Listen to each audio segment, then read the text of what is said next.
I want you to know what it feels like to keep all of this pain so concealed. Like I want out of this plane, I told my psych, you don't need to, you don't need to.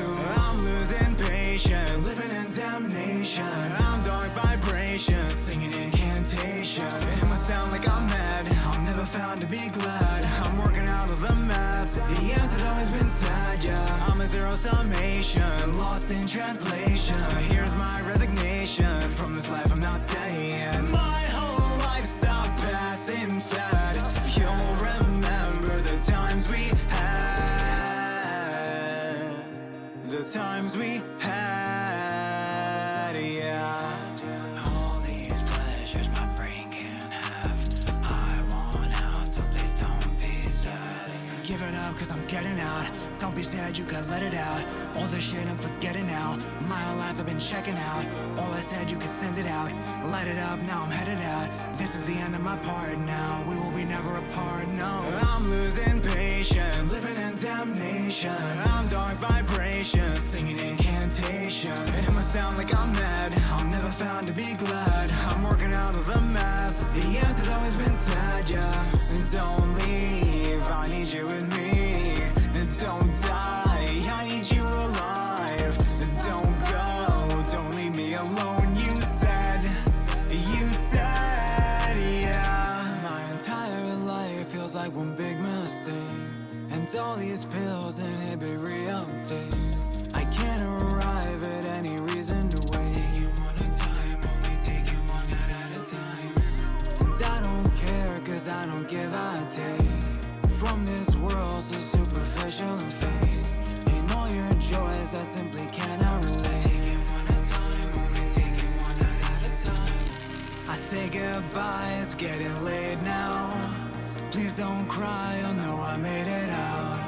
Say goodbye before I fade out, before I fade out, before I fade out. I'm losing patience, living in damnation. I'm dark vibrations, singing incantations. It must sound like I'm mad, I'm never found to be glad. I'm working out of the math, the answer's always been sad, yeah. I'm a zero summation, lost in translation. Here's my resignation, from this life I'm not staying. My whole life's a passing fad. You'll remember the times we had, times we had, yeah. Let it out, all the shit I'm forgetting now. My whole life I've been checking out. All I said, you can send it out. Light it up, now I'm headed out. Hello, everybody, and welcome to the zoo. I'm the Rusty Panda, and I am here for you. Today, we've got Gouriki in the house. Wop, wop, wop, wop. Oh, thank you for the resub, Panda. Welcome on in. So for those of you who don't know what Wiki Wednesday is, we basically get a streamer on here. We ask them 15 things they like, 5 things they don't. We go down the Wikipedia rabbit hole, searching for things that we know about them, but also new things that we didn't know before. So let's get started. Hi, how are you? I'm doing all right. How are you? Very well. Figured I was like, we didn't get to talk much beforehand, so I just wanted to get a check, make sure everything's good. Okay, so the first thing that I put up on here was Japanese cuisine, because I Yes. know a lot of Japanese culture is so important to you. So essentially what I wanted to do, is start on this. And Okay. so, he's given me 15 things, and this is the one I wanted to start on. He had put cultural appreciation of seasons, Japanese cuisine, and I want to talk about it. So tell me why this was on your list. Okay. Well, as I mentioned in the Cosmic Colon that I was on a few weeks ago, one thing that people ask me, like, what are important differences or what really stands out between, for example, Japanese food and American food? And I had said that it's because of, seasonal appreciation is one. So Japan is very seasonal in its appreciation of the seasons themselves as well as the foods in which to mark them. So, for example, even in the thumbnail you have on the Wikipedia page, there's osechi, which is a traditional New Year's dish. Hmm. And you just don't eat that any other time. Like that's literally just for New Year's. Hmm. Like the things separately, sure, you can have the things separately like throughout the year or certain times of the year depending on its seasonal availability. But like the collectiveness known as osechi, which is what's pictured there, you only eat that for New Year's. Hmm. Okay. And then there's festivals. There's summer festivals, spring festivals. You know, every season. And I'm rather fond of a lot of the festival food, probably because it's mostly fried. And being an American, we eat a lot of fried crap. So Right. Yeah, that makes sense. So Japanese cuisine, it's, I assume you're far beyond sushi at this point. You are delved well into more Japanese cuisine than just sushi. Is that correct? right. Yes, yeah. So sushi in Japan was rather inexpensive. Like I could get what probably most people here in America would spend $15 on, and I would get for like $5 and just like, you know, picking up sandwiches in the deli. So I frequently sent pictures to some people about like, oh, I'm having this today, and they'd be like, oh my god, fresh sushi, and it's so cheap too. So I had sushi. I tried to have it once a week, but sometimes it, you know, just doesn't work out. Um, but there's other foods. Like even in sushi, there are sushis. Sushi, it's already plural. Um, there are sushi that don't involve fish at all. Like there's one called inari sushi, which is basically I want to say it's like a soybean pouch with rice stuffed inside. It's a pocket, and the reason it's called inari is because if it's basically rice down, the little pouch stands up, and as you know, with most pouches, you've got the little corners. Hmm. So those corners basically stick up like fox ears, and inari is a fox god or a fox goddess. I forgot which one. So that's why it's called inari sushi. And Interesting. I like it, even though there's like no fish, no meat. There's like it's literally just a pouch with rice. It's that pouch is, to me, it's very. I guess savory is the right word, even though savory is not a word I use frequently. Hmm. It's a sweet-ish taste flavor, and I like it a lot, and it's also popular with kids. Right. Which makes Uh, sense. And hi, Alchemation. Welcome on in. Hurrah! So that sounds so good. First of all, you're making me hungry. Second of all, like a Fudamaki roll, right? That doesn't have that doesn't have seafood in it, does it? Isn't that It depends on the restaurant. Like most maki rolls, most maki rolls generally only have one, maybe two ingredients in it. So even now for like the Chinese New Year, what's probably really popular are going to be like foot long sushi rolls, and some of them are just basically like a single slice of cucumber or cucumbers down right? the length of the 12 inches or whatever. Mm-hmm. And there's also other vegetables, only vegetables you can get. There are some that are you can get some that are seaweed only. You can get some that are like tuna only. And you can get some that's like that only has natto in it, which was good for me in my attempts to actually get used to natto because natto generally doesn't sit well with the American stomach. Okay. How do you And spell there's it? natto. Okay. Yeah, that's Yeah, okay. it's got the texture of snot with a couple of hard boogers in it. It's stringy, it's gooey, it smells horrible. Like imagine taking like all the socks in a locker room and then microwaving it. And that's the smell alone throws people off. The taste alone throws people off. The texture alone throws people off. And there's some people that like as soon as they see it they're like, "Yeah, I'm not going to do that." But I lived the first few places that I lived in Japan, it was a staple. I had to get used to it because if I didn't eat it, I wasn't going to eat like that meal or conceivably that day in some cases. So, and because it was new to me and because it is just like this fermented mess, um, it disturbed my stomach for the longest time. And there's a small phrase like like in English there's like give it the cowboy try or whatever. There's or man up. In Japan it's gaman, Gaman, and it basically just means dude, stick it out. And uh, and so I tried my best every time to eat it. My stomach would just be wrecked. Sometimes it would be really hard to teach after lunch because my stomach could just be like, oh, and like some kids could hear my stomach and they'd be like, "Is Gouriki sensei okay?" And sometimes I'd be really fortunate if there wasn't a class after that I can go use the facilities. Um, but due to that being such a staple in the areas that I lived in, I I took it upon myself to try to get over it. And because it was a staple in the area, there were lots of varieties available. So as you can see in the picture, it's basically that's generally how it's served with the school lunches. You get like a styrofoam pack, you pop it open, and it's got all the rice in it. And there's usually a pouch with the natto in it, and you just slime the natto down into the rice. And if you're lucky, there's also a little pouch of soy sauce that you put in, which helps neutralize some of the funk of the beans and also helps it clump a little better with the rice, and it that made it more agreeable.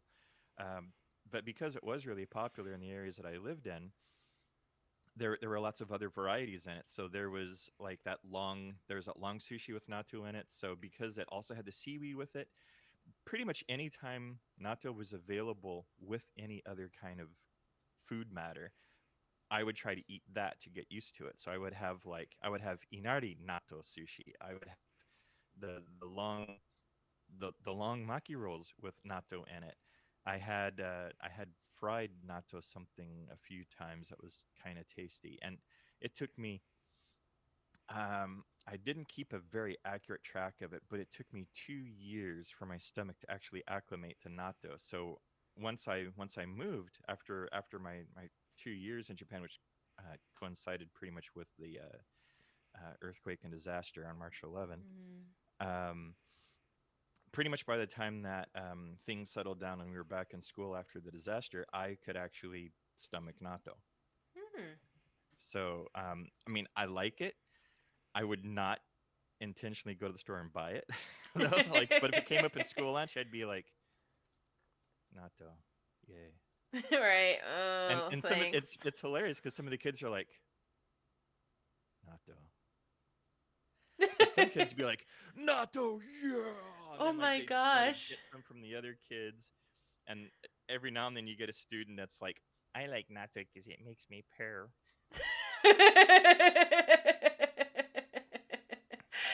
Oh my god, that's so funny. Wow, that's really cool. Like, there was somebody else, and I can't remember who it was. I think it was Lainey who said that she loved this. I mean, it's okay. Once I became accustomed to it, it was like, there's. I mean, I'm sure you do it, and I'm sure there's people in the chat that do it. There's dishes that you'll eat, but you will never like go get them. Right. Like if somebody's like, "Here's lunch today," you're like, "Okay, gobble gobble," you're done. But if you were to like go shopping, no one goes, or well, not of course in the States. I mean, in Japan they do, but like Right. no one around here would go, you know what? I think I'm gonna have natto Thursday for dinner. Like nobody does. Oh, the way you described it is just so gross. It's pretty accurate. And I think the picture really says it all, which is just so Oh yeah. funny. Well, if like that pack in the little video there, that's exactly what we get in school. Sometimes there would be the hot spicy mustards, but that I don't do well with spicy foods, so I would only take it like if I needed cleansing. Right. So, but that's pretty much exactly the school pack, and it's got the little soy pouch on the lid that's folded over. You see, and you got the student or whoever mixing it up to prepare it. So if it's wiki, so I guess you can go ahead and play that. I am worried about it, but I'll If I'll I pause. hope there's audio. Okay, there's audio, but we're gonna fast forward. I just did this, so he's pulling it apart. Yep, and of course, as you see, he dabs that plastic a lot because he's trying to get the strings to fall off.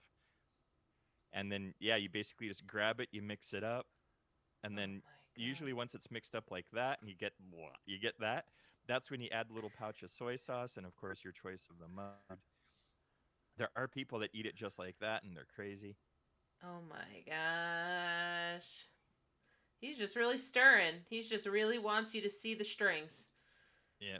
And Ugh. especially and yeah, if you could hear it too, it's not No, like sound off. I want nothing to do with the sound of. yeah, if Uh, if you've ever heard a snotty kid pick their nose, that's what it sounds you were really selling it over here. like. Now I'm sure people have heard like, kids that are like just snot factories and some kids sooner or later is like Right, right. and you can hear it and it's like sloshing around like a boot and rain or a foot and rain boots and you're just like whoa. So that's yeah, natto sounds a lot like that, like just ugh. So, did they? Is this an American thing? Sushi burritos? Very likely. Oh my god. Have you ever had a sushi burrito? No. Oh my god.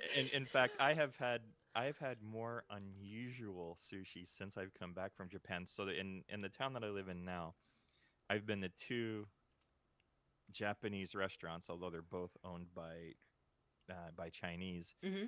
And it's interesting that they have slightly different takes on the preparations of a lot of their foods, including their sushi.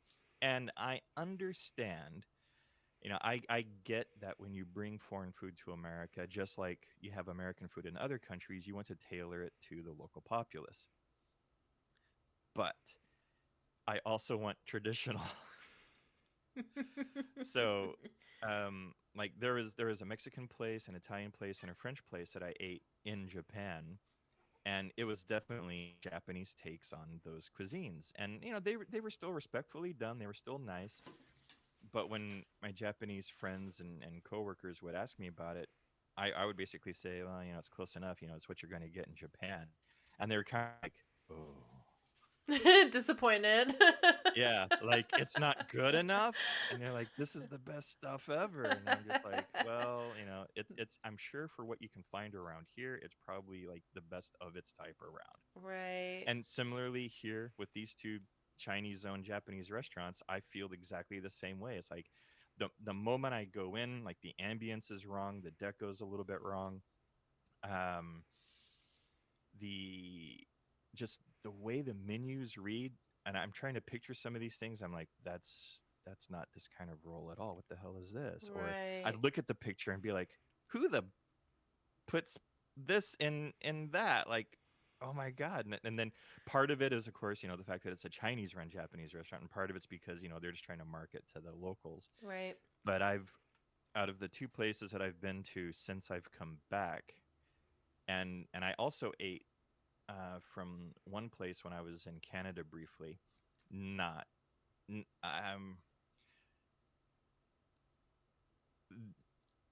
best my best response is I was almost not impressed. Like, Wow. I mean, I wasn't like let down per se. I wasn't like, don't ever take me here again or don't ever buy this again. I was just like, well, somebody tried. Is this what we got? All right. It's kind of like the what is it, natto or whatever. Yeah. It's kind of like, Well, oh, well, this is what we got. yeah, it's like, well, yeah, this is it. I mean, yes, it is sushi by definition. If you get your dictionary out, yes, this is sushi. Oh, it's also this kind of roller sushi. Okay, let's eat it. Yes, that is that correct type of fish. Okay, is it as fresh as it could have been in Japan? Not all the time. Like the when I would have it in Japan, like it was like the freshness. And a similar note, McDonald's. Like I in America, I despise McDonald's. I will not pay for McDonald's in America. But in Japan, it's nice. Like the service is nice, the restaurants are clean, the staff is friendly and courteous, they're quick, the food is actually fresh. It's a radically different experience, McDonald's in Japan versus America. And but that being said, in my 14 years in Japan, I went to McDonald's 3 times. Right. And since I've been back, I haven't done McDonald's at all. I did Wendy's once, and I was really let down because um, either my memories are so corrupted by my fondness of what it used to be. I was extremely disappointed with the last Wendy's meal that I had, or they actually have changed in the 14 years I was gone, and they just have gone to crap. Yep, the second one. So I personally grew up on Wendy's. We didn't have a McDonald's near us. We don't Okay. have Sonic because this is Jersey. We had Wendy's. And so we would go there the most often that we could. And I loved sitting in the big dome room with my parents and having a burger and talking about basketball practice and whatever. And then as I got older and the money, it started to become more expensive for like Mm, smaller mm, things. hmm. And then the quality, they're like, oh, we're going to change our fry recipe. And then they did. And I was like, why? Like, Yeah, why yeah, did you do this to me? yeah. So I don't eat at Wendy's anymore. It's just a big disappointment. Yeah, I was horribly disappointed. So I had like the Baconator or whatever it's called, and and I was severely disappointed because I would bite into it, and I'm like, yeah, I could taste bacon, but I could also taste like 2 packets of ketchup, Ah, I hate ketchup. and I'm sorry.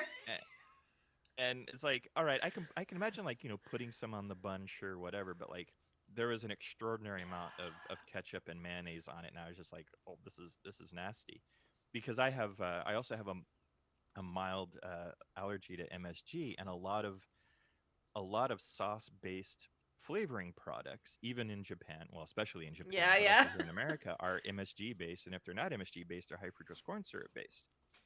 So I don't react well with those, and so I had a hard time eating that one baconator, and also I actually picked up after my first bite. I opened the bun, and the strips of bacon weren't actually across the patty whatsoever. There was like a square at like the noon position, 3 position, 6 position, and 9 position. It was like these. It was literally these four little squares of bacon, not strips at all. And I just felt horribly, horribly robbed. Yeah. Yeah, Wendy's ain't what it used to be. It is definitely better back in the early 2000s and 90s for sure. Mm, At least that's what my memory tells me. There was like a long time in which it ate. Now, hold up. I have to retract one thing. Wendy's breakfast is phenomenal. I wouldn't know. Yeah, Okay. no, no. I'm just I have to take the part back where I said I hate Wendy's because I used to get Wendy's breakfast and they had the honey chicken on a bun on a biscuit, Mm, just like KFC would, but it was honey chicken on a biscuit. And mm-hmm, then the fries that they had were it was like breakfast fries, and then mm, their coffee was delicious. It was iced coffee and it was delicious. And I would nice. get that in college, and I was like, man, I'm an adult now. Look at me getting breakfast. And then I was like, wow, why am I broke? I just spent like $7 on breakfast. Yeah. And and it's so much more expensive here too. Like, even though I only went out to eat at fast food joints a few times in Japan, like it was reasonable. It was quite reason, especially considering the portions, very reasonable. And McDonald's, as well as some other chains, would have very interesting seasonal menu items. For example, I don't remember which one it was. They might have all tried it. I don't know, but there was a burger where the bun was made with squid ink, Okay. and it was gross. Like, I know some people like it, and I know there are other foods in Japan that involve squid ink, but the squid ink burger for me was incredibly nasty. It, I felt like I was eating because I've done it before by accident. It tasted exactly like molded bread, and Blah. it was just horrible. Like the texture was fine. The texture was exactly like normal bread, but like it gave my mouth this like atmosphere, like whatever smell is associated with the squid ink was just it was in my mouth, and ugh. And it was this well, like this ink soaked cardboard kind of taste to it. Oh, I'm not hungry anymore. I'll tell you Yeah. that much. Well, California had it too, apparently, according to Kaizen. Uh, Yeah. So because California, and I also think it's New York, because they also have really large Japanese populations, mhm. they will also tend to carry the like crazy seasonal Japanese food because they've got enough of a population where it's actually economical feasible. Whereas if you're, for example, in the middle of like Colorado or something, the odds are you're not going to see any of it. Right. Yeah. So I've talked about this often, but my husband and I met at a sushi bar, Mm. and if it weren't for the fried Philadelphia roll, I would have never met him. So I give allegiance to. I guess I would assume that's Americanized because it's fried, right? Oh yeah, and because it said Philadelphia. Right. Oh, duh. Yeah. Okay. I just think about the cream cheese called Philadelphia. I didn't even think about. Yeah. Anyway, so but the fried roll, that is what made me meet my husband. Oh, So interesting. Okay. sushi is a good contender, but that's why I was talking about sushi burritos because Okay. there's a Hawaiian place near us Mm. that for some reason also sells sushi burritos because they also do bowls, right? The bowls. But it's literally I don't know if I can find it on Wikipedia. It's so good. Sushi burrito. Oh yeah, here we go. Oh my god. Look at this baby. You put all this one has a lot of weird stuff in it. Usually Yeah. that one has a lot of weird stuff in it. Don't look at that picture. That's a fake picture. Mine had like all the salmon you can eat, basically like salmon throughout the whole thing. Mm-hmm. Tuna, seaweed salad, a whole bunch of stuff that was in there, and I only ate like half of it, and I would save the half for later, not the next day, Mm. because the fish doesn't hold that long. But Right. oh my god, oh, mwah. Thank you for whoever came up with that. Okay, anyway, we go back. I mean, technically, it does meet a lot of the sushi criteria, but it ceases being sushi once you've Burritoized un-Japanned it it, enough. yeah. Yeah. Once you've weaponized the sushi, it ceases to be sushi. That's funny. Oh man. Okay, so Japanese cuisine. We've delved into it. Oh, but yeah, there's still more though. Like Tell if me. you look at some of the seasonal foods, like there's some amazing seasonal foods, and some of them are desserts. Like there's one of my favorite Japanese desserts is called taiyaki. Okay. It's I think you actually see it in the list if you scroll down to the festival area, but it's TAI. Well, I think you might have gone past it just then.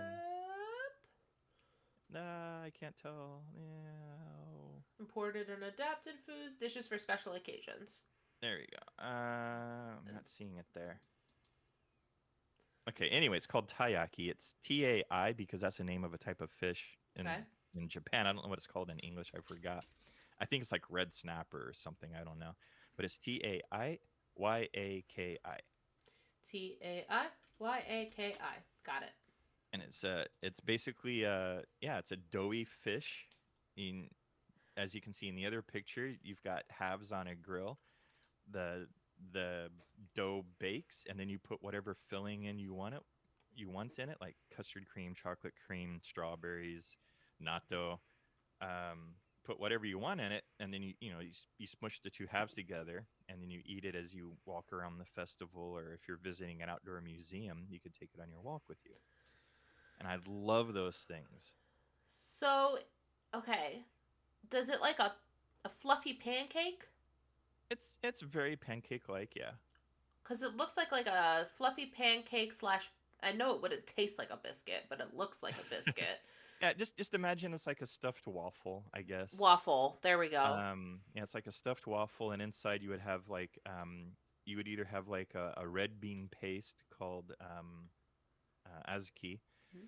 You could have green tea. You could have chocolate cream. You could have custard cream. Those are all really popular.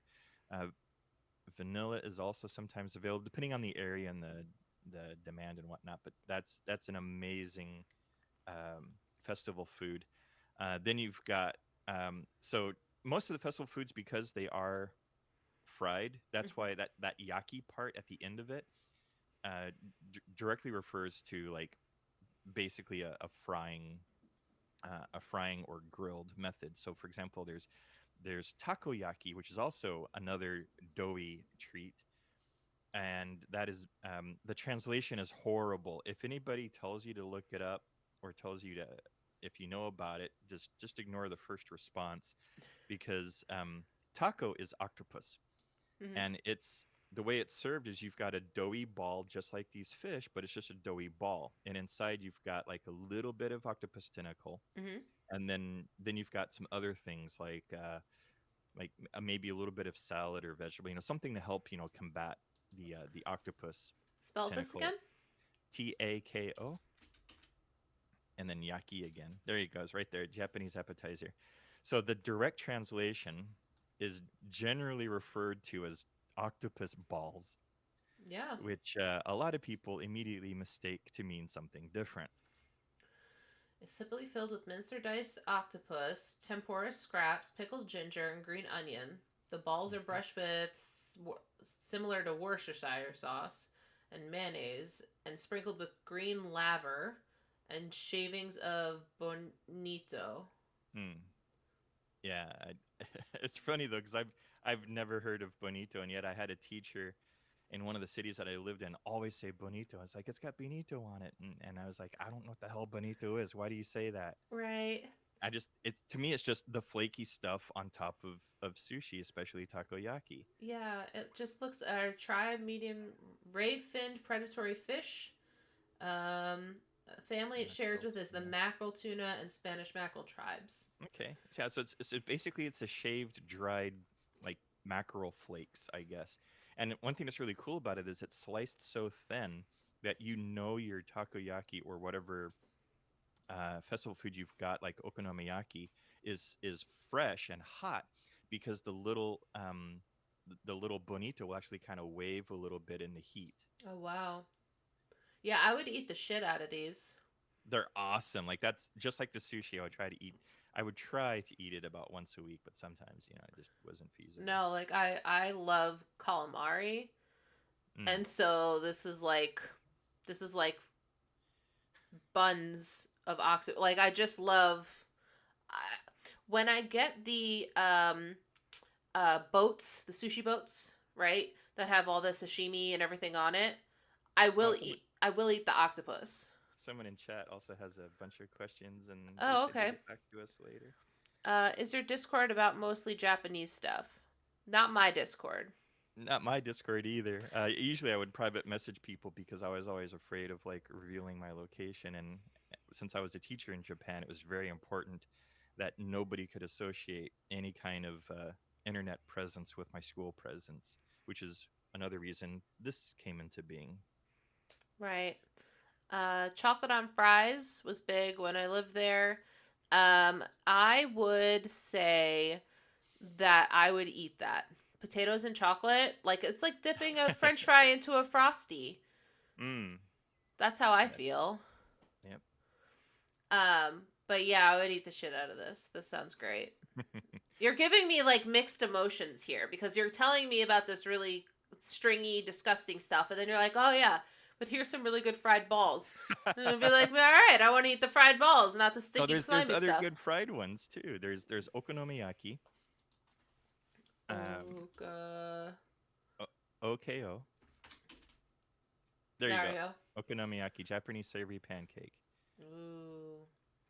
So the best way, in my opinion, to do it is either to get one at a festival because they make it for you right there, or to actually go to an okonomiyaki restaurant. You can actually sit down and they give you like 4 or 5 bowls of ingredients, and you actually sit at a tabletop that Wow. has a tabletop stove in it, and they heat it up for you. They grease it or oil it or whatever you need to do, and then you basically just add the ingredients as you go, and then you put whatever sauce you like on it, whatever additives you want on it. You can put on bonito flakes if you want. You can put on those green sprinkles, whatever those are, I forgot. And a lot of people just call it a Japanese pancake, and to some degree that is true, but it takes a lot longer to make than a pancake. It's a savory pancake dish, wheat flour, teppan. Is it teppan or teppan? Tapan. Teppan. Common additions include cabbage, meat, seafood toppings, including the Worcestershire sauce type stuff, and aonori, katsubushi, Katsuobushi. katsuobushi, bonito Yeah, basically flakes, more bonito flakes. Yeah. Japanese mayonnaise, and pickled ginger. That sounds so Yeah, good. and really good at festivals. Another good festival one would be yakisoba. Oh, I love yakisoba. Yeah, yakisoba is great. Yep, Yum. yakisoba is so good. It's so simple, and Mm-hmm. it's healthier than spaghetti. Yep. And even though it's generally does have meat in it, um, sometimes they'll sell it with slices of pork or beef, and a bunch of vegetables too. But it's a great dish. I love it. Yeah. But there's so Yakisoba. many yaki foods that I just love to death. Now, what about, and this is probably like worldwide, but what about hamachi kama? Oh, what? Hamachi kama. So it's a yellowtail collar. Okay. Hamachi kama. Okay, kama. Hamachi refers to the same term. Hamachi fish. And then so it's yellowtail, but it's Uh huh. yellowtail collar, and it's served deliciously. I wish that I could find as food. Here we go. So it mainly looks teriyaki amberjack. Oh, I've had some of these before. Mm-hmm. Yeah, they're not showing it, but that's fine. So basically, it's more. I don't know if it's not fried. It's like baked almost. Like Hmm. it's like crispy, but it's not like fried. Yeah, it doesn't sound familiar to me, but I've had like four of those six pictures. That's awesome. They all look good. I'd eat all of them. Let's see. I've had the top, middle, and right, and I've had the bottom. I think I've had all three of the bottom. Clear soup with amberjack. Yeah. Not really keen on the bottom one and three, but the soup in the middle is pretty okay. Yeah, I was never a clear soup person. I'm sure it's way different in Japan, but I was never a clear soup person. All the mushrooms and the scallions and stuff like that. It Hmm. just tasted so basic, and so I always sub it for miso because I just adore miso soup. Miso's pretty good. Yeah, I was actually on national TV. I think it was my first year, maybe my second year, because I was visiting a farm that was doing their own production of miso. So we would take the soybeans, and so I was in this huge, like, I don't know, 50-gallon drum, just mashing soybeans away, and and like a month later I actually ate miso soup made from the ones that I'd actually pressed. But like Wow. NHK actually came out to film me like doing the labor for it and getting my hands in there and working on it. And I remember I raised my hands up. It's in the video. I just don't have it in any format I can show. Hmm. And I held my hands up, and they asked me how it was, and I said it's really fun. And the interviewer says, "Do you like miso soup?" And I said, "I love miso soup." And then they asked me a bunch of other stuff, but only the parts that they saved in the international portion was basically my hands, and I made it and I like it. That's funny. Yeah, that I mean, I've made homemade miso soup. We went to a market and got the it's I guess it would be miso paste. Yeah. And then we got I don't remember what type of tofu we got, but we got the tofu. We used like certain seaweed greens. It wasn't Hmm. exactly seaweed, but it was like greens like that. They were heavier, Okay. and it was delicious. Nice. We made a huge pot of it, and we were like, "Oh my god!" And we ate it in like a day and a half. Like it was just perfect. Yeah. Um, It's actually like for us, we have cereal commercials where it's like blah blah blah cereal is a part of your important it's an important part of your breakfast. They say the same thing about miso soup. There are so many, like, an amazing amount of my students would say that for breakfast before they came to school would have a bowl of miso soup, and then either that was it, or there would be like other stuff with it, like toast or something. Right. But like a bunch of a bunch of people have miso as part of their nutritious Balanced breakfast every breakfast. morning. Oh Yeah. yeah, hamachi kama is grilled. Thank you. I knew it. I knew it wasn't fried. Hamachi kama. It's not going to be in here. Well, whatever. Wiki. I don't care. We can give up on the. Yeah, we're I, giving up on I, that. Just know yeah. that it's good, and if you go to any sort of Chinese Japanese place and look for hamachi kama because it really is an experience. It's very very Okay. tasty. I'll keep my eye out for it. Yeah. So tell me something that you've made. Have you tried to recreate any of these dishes? Not really. The only because of my living situation, and also because shopping in Japan was really hard if you're alone. Mm-hmm. Um, because like a lot of Europe, a lot of people buy their food to last like 1 or 2 days. You don't have very many people in Japan, or at least the parts that I lived in. Granted, when I talk about Japan, I talk about my Japan, not Right. all of Japan, Right. because like people live in Tokyo and people lived up by me, whole different Japan. Yeah. So because I was in the sticks, so like no one in my areas ever would go shopping for food that would last even as long as a week, let Wow. alone a month, like Americans do. Right. So they like it. They don't bat an eye going out to the store every day or every other day for fresh ingredients, because they want fresh ingredients, and it also supports the farmer markets. Right.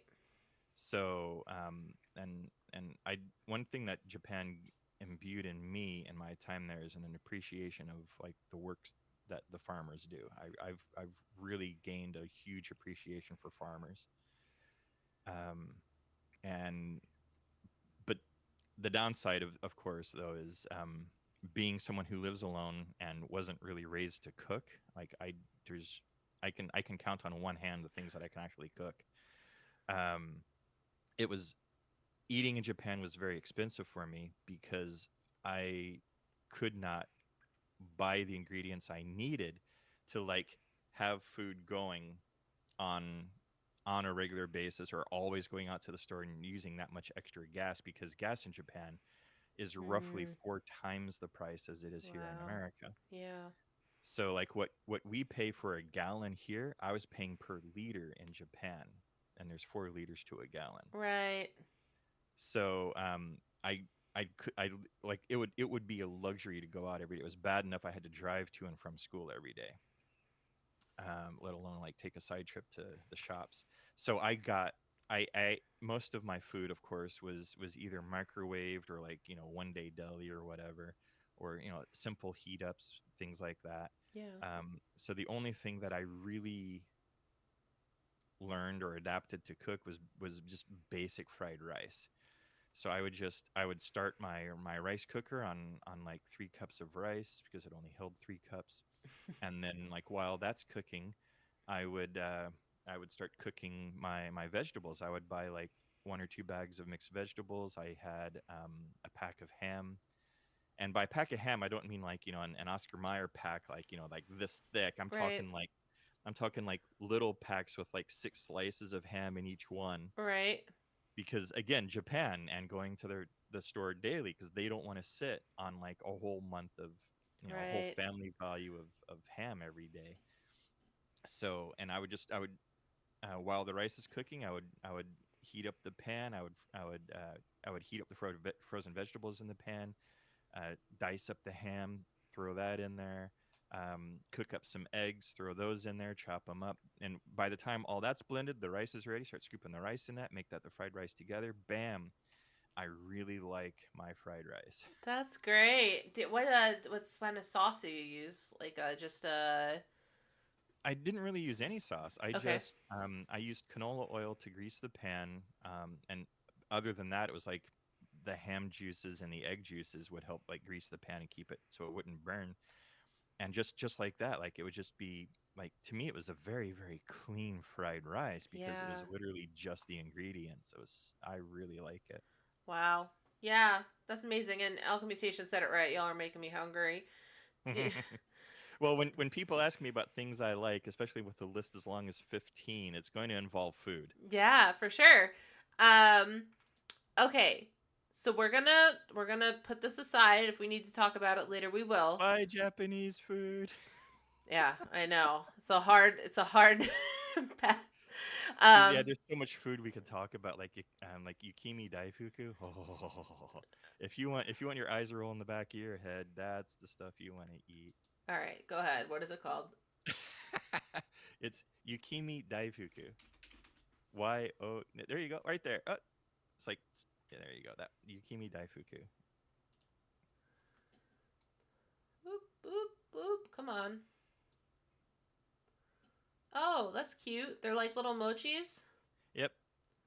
And there's a whole bunch of variety in it. Sometimes you can get them in ice cream variations. Yeah. Sometimes you can get them where there's just like azuki bean inside, or you can get them with strawberry. One of my favorites would be it's a huge yukimi dai mochi ball with just inside the mochi would be like a layer of azuki bean all around it, and then the very center would be like a whole strawberry. Wow. So good. But the ice cream versions are also like awesome. Yeah, the we had ice cream versions back at our Japanese place, which was owned by Koreans, and the mochi we had red bean, Mm, and that was probably my favorite. Galvos liked the green tea one. mm. But yeah, at first I had to get used to it. I'm like, okay, there's like an outer layer, and now there's a cold inner layer, and I can't chew it because it's so cold, but I have to get through it. Now I love it. Mm. It's great. Oh, the ice cream ones are so good. Oh, for sure. I completely agree with you. Um, okay, Okay. Japanese Yeah, buy festivals, Japanese food, foods. otherwise it'll be all night. Yeah. Um, all right, so the next one I wanted to talk about, which is a total hard left, but we put it in our list when we put it in the title, which is Hmm. Mythbusters. And the reason I say this is because this is probably one of my most favorited shows, like at least top 50 favorited Yeah. shows. And so I'm curious. You had said different documentary type things. Um, Right. So to broaden the topic, yeah. even though MythBusters is a science show and it's done to some degree for entertainment, and Mm-hmm. it says right there science entertainment. Like for kids that are slightly older, like even Occupation might remember. Yeah. I grew up on Mr. Wizard's World, Okay. and it was a popular. Um, yeah, watch Mr. Wizard. Yeah, there you go. So Don Herbert was an early influencer in my life to be interested in science. And granted, the show goes way back to like even when my dad was little, because Mm-hmm. there's black and white episodes there. So like when I saw him in the 80s or whatever, late 80s, like that meant a lot. And his show um, basically led for things like Bill Nye to come in. Right. So he was very instrumental in educational entertainment for children on TV. Mm-hmm. And even though I think was he originally Canadian? I don't remember. Yeah, there's a Canadian revival that happened in the 70s. Okay, But it says that this is basically production was in Chicago and New York City. Chicago, New York. Okay, so anyway, I've always liked documentaries, and one of the reasons that is because I always learned something watching a documentary, and Mr. Wizard's World helped foster that.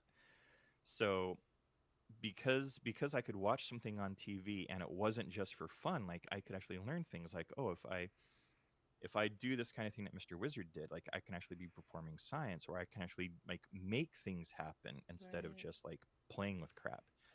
Um, and that kind of knowledge was always very interesting to me. And so science is like one of my hobbies. Like I'm still interested in astronomy. I saw a rocket launch today, about an hour and something ago. Wow. Um, because I live in a portion of Florida where we can actually see rocket launches, even though Right. it's not close enough to here. We can actually see like the rocket go up. Right. Yeah, so edutainment, as Occupation says, was very important. And there was a time in the 80s where edutainment was a requirement for American broadcasting. Like you had to have a show. Like that's one of the reasons like GI Joe and a lot of other shows at the end of the show would say, "Do what's right," and the more Mhm. you know, and knowing's half the battle. GI Right. Joe, like that's all. Um, like all of that mattered, and I think again going back to Mr. Wizard, because back in the day there wasn't a lot of edutainment early on. Like I mean, I'm sure if somebody really did the research, they could find an accurate answer. But as far as I'm concerned, and as far as my opinion goes, so before anybody wants to argue with me about facts, I'm calling this my opinion. In my opinion, Mr. Wizard led to the big edutainment industry and compelled parent organizations to do things like the moral of the story on cartoons later on. Mhm. And and I gotta say, like, our generation, well, for those of us that did all that, like, I think we're pretty well off. Like, we we don't get into a lot of trouble, Right. and Right. we're smarter for it. Whereas, most of the kids now, you know, fail army and crap like that. You hear that, Galvos? Fail Army. Fail Army. It's not something he watches every night. It's fine.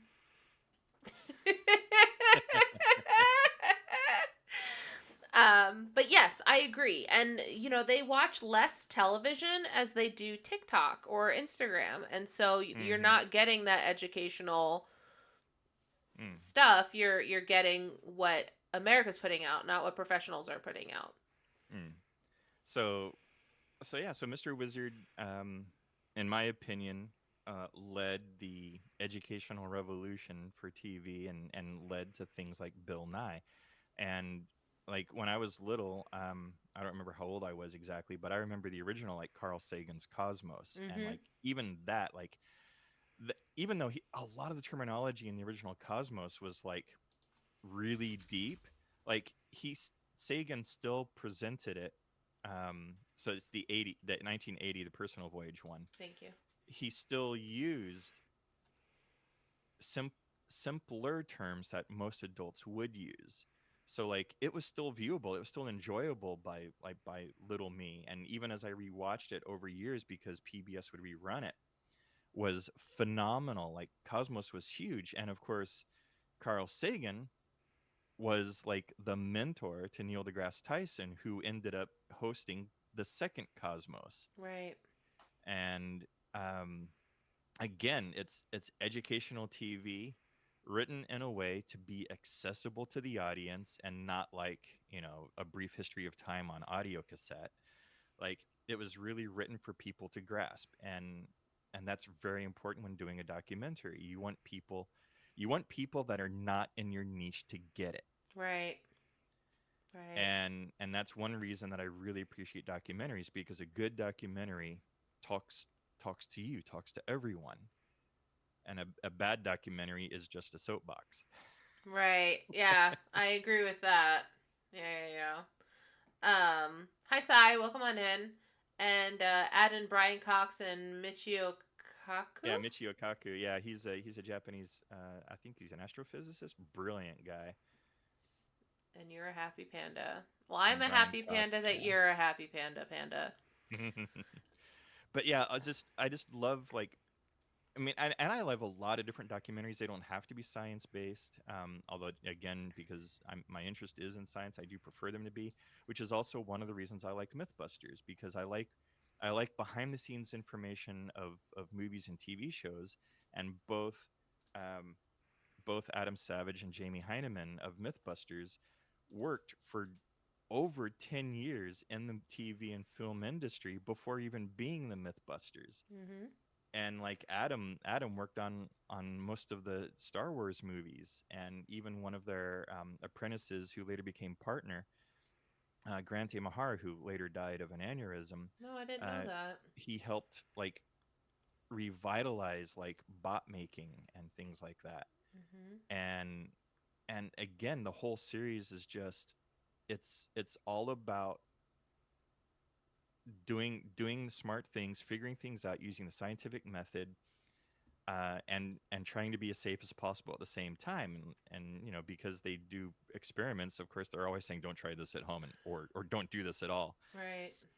Or you know, if you do it, make sure you get the police's permission or something. Yeah. I didn't know Grant Imahara died. Yeah, a few years ago, really, it was just sudden. It was just an aneurysm. Oh, that makes me sad. And he also, after MythBusters ended, Grant actually went into acting, and he was in a fan film series of a Star Trek production, Oh, playing Sulu. And I think he even spoken with George because he's already in the TV industry. It's easy to talk to actors, so he'd actually spoken with George Takei, and George Takei's like, "You're an awesome Sulu." right. Interesting. That's really cool. But yeah, I agree about MythBusters. It was one of the first, like, I watched Bill Nye the Science Guy. We watched it in school. That's when they Mm, brought in the TV, and we got to watch something that was funny and entertaining. right. Um, I didn't do much after that as far as like looking up science channels or anything like that. I watched like Zoom Mm, and like those PBS channels. But then when Mythbusters came out, I was 12. How old was I? When did this first come out? Uh, Come on. 2003. Release was 2003 and ended in 2016. So if it started in 2003, then I was 11 or 12. So it really had a lot of impact in Mm, my growing up because this was just so fascinating of all the different things that you could do and the fact that you can bust it, right? Like something that right. you think so much and you're like, is it? Could it Yeah. be? You know? Yeah. And I love that they would take like myths, like again, the source of their name. They would take what people thought was true. What is that? Not Mandela effect, where you hear something so often you just think it's the truth. Is it Mandela effect? I don't remember. There is probably, if it's not that, it's another term. But there's something where you hear something so often you just think it's the truth, Right? and so you repeat it, you believe it, whatever.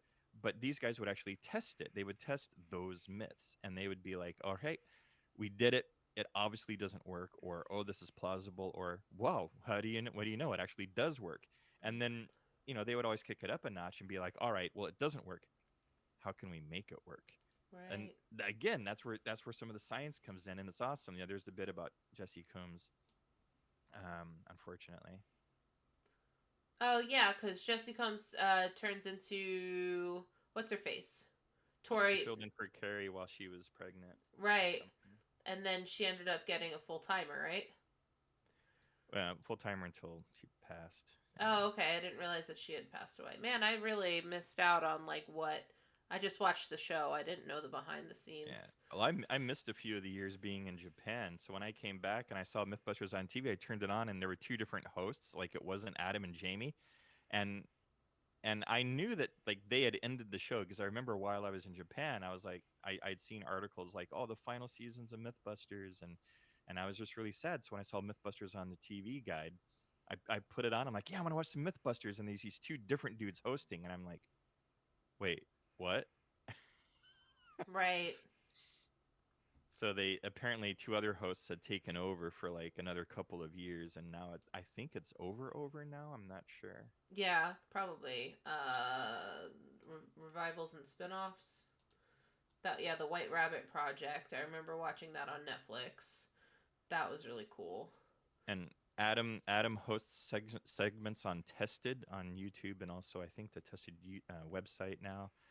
He also does his own stuff on Facebook, which is generally directly related to his work with Tested. And then 2021 spin-off called Motor Mythbusters and Hmm. blah blah blah. Created a Beyond also repackaged segments from the original series grouped into themed episodes called Mythbusters. There's Your Problem. Yeah, Savage has there's your stated that he's problem. unlikely to work with Hyman in the future product, stating that although they worked well together as a classic double act, their personalities clashed off screen and on screen. Yeah, but Savage they're also still great suspected that friends. Hyman were enjoying spending time apart from each other. Yeah. And yeah, Adam Savage is just he's a wonderful guy. He's made his own products. He's made his own tool bags and aprons and stuff like that. and he he's he's he's a huge nerd. Like he's always dressing up in secret cosplay and going to conventions and tries to see if people can figure out who he is. But he gives really good hints for people to figure out though. Right. And because he's such a nerd, he's actually been in several TV shows. Like he and Jamie were in an episode of CSI as like lab technicians. He was in really early episodes of The Expanse, the sci-fi TV series, and in fact, um, the the mechanics union is Savage Industries, named after Adam Savage. Wow.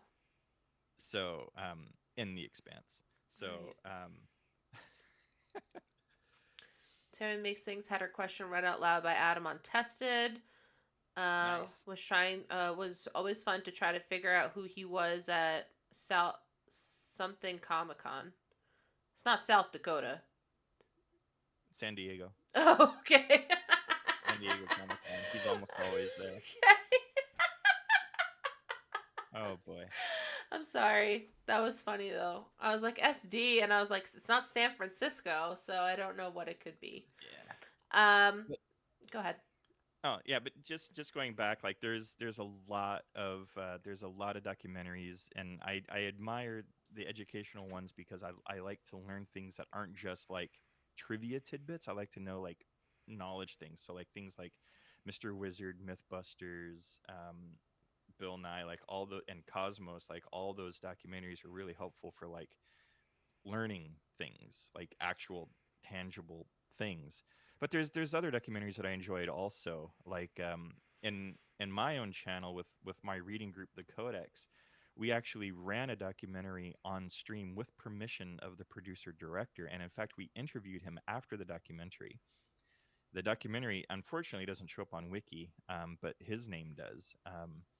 The documentary is called 6 Days in Roswell, and Okay. it's produced by Roger Nygaard, and I think Roger Nygaard shows up. It's Roger, and then yeah, there he is, Roger Nygaard, American director, editor, producer. So we interviewed him after the movie, and oddly enough, in this article, it doesn't mention this documentary, and probably one of the reasons is when I was interviewing him, he said it's the only thing, and he's got a huge. If you even look him up on IMDb, he's got a massive resume, Mm-hmm. and 6 Days in Roswell is the only project he's ever produced that has not returned his money. So he's kind of burned by it, which is really unfortunate because I enjoy the bleep out of it. Like Yeah. it is like I showed it to Occupation one day. It is freaking amazing. You can find it on there's a video service. Oh, what is it called? Vimeo?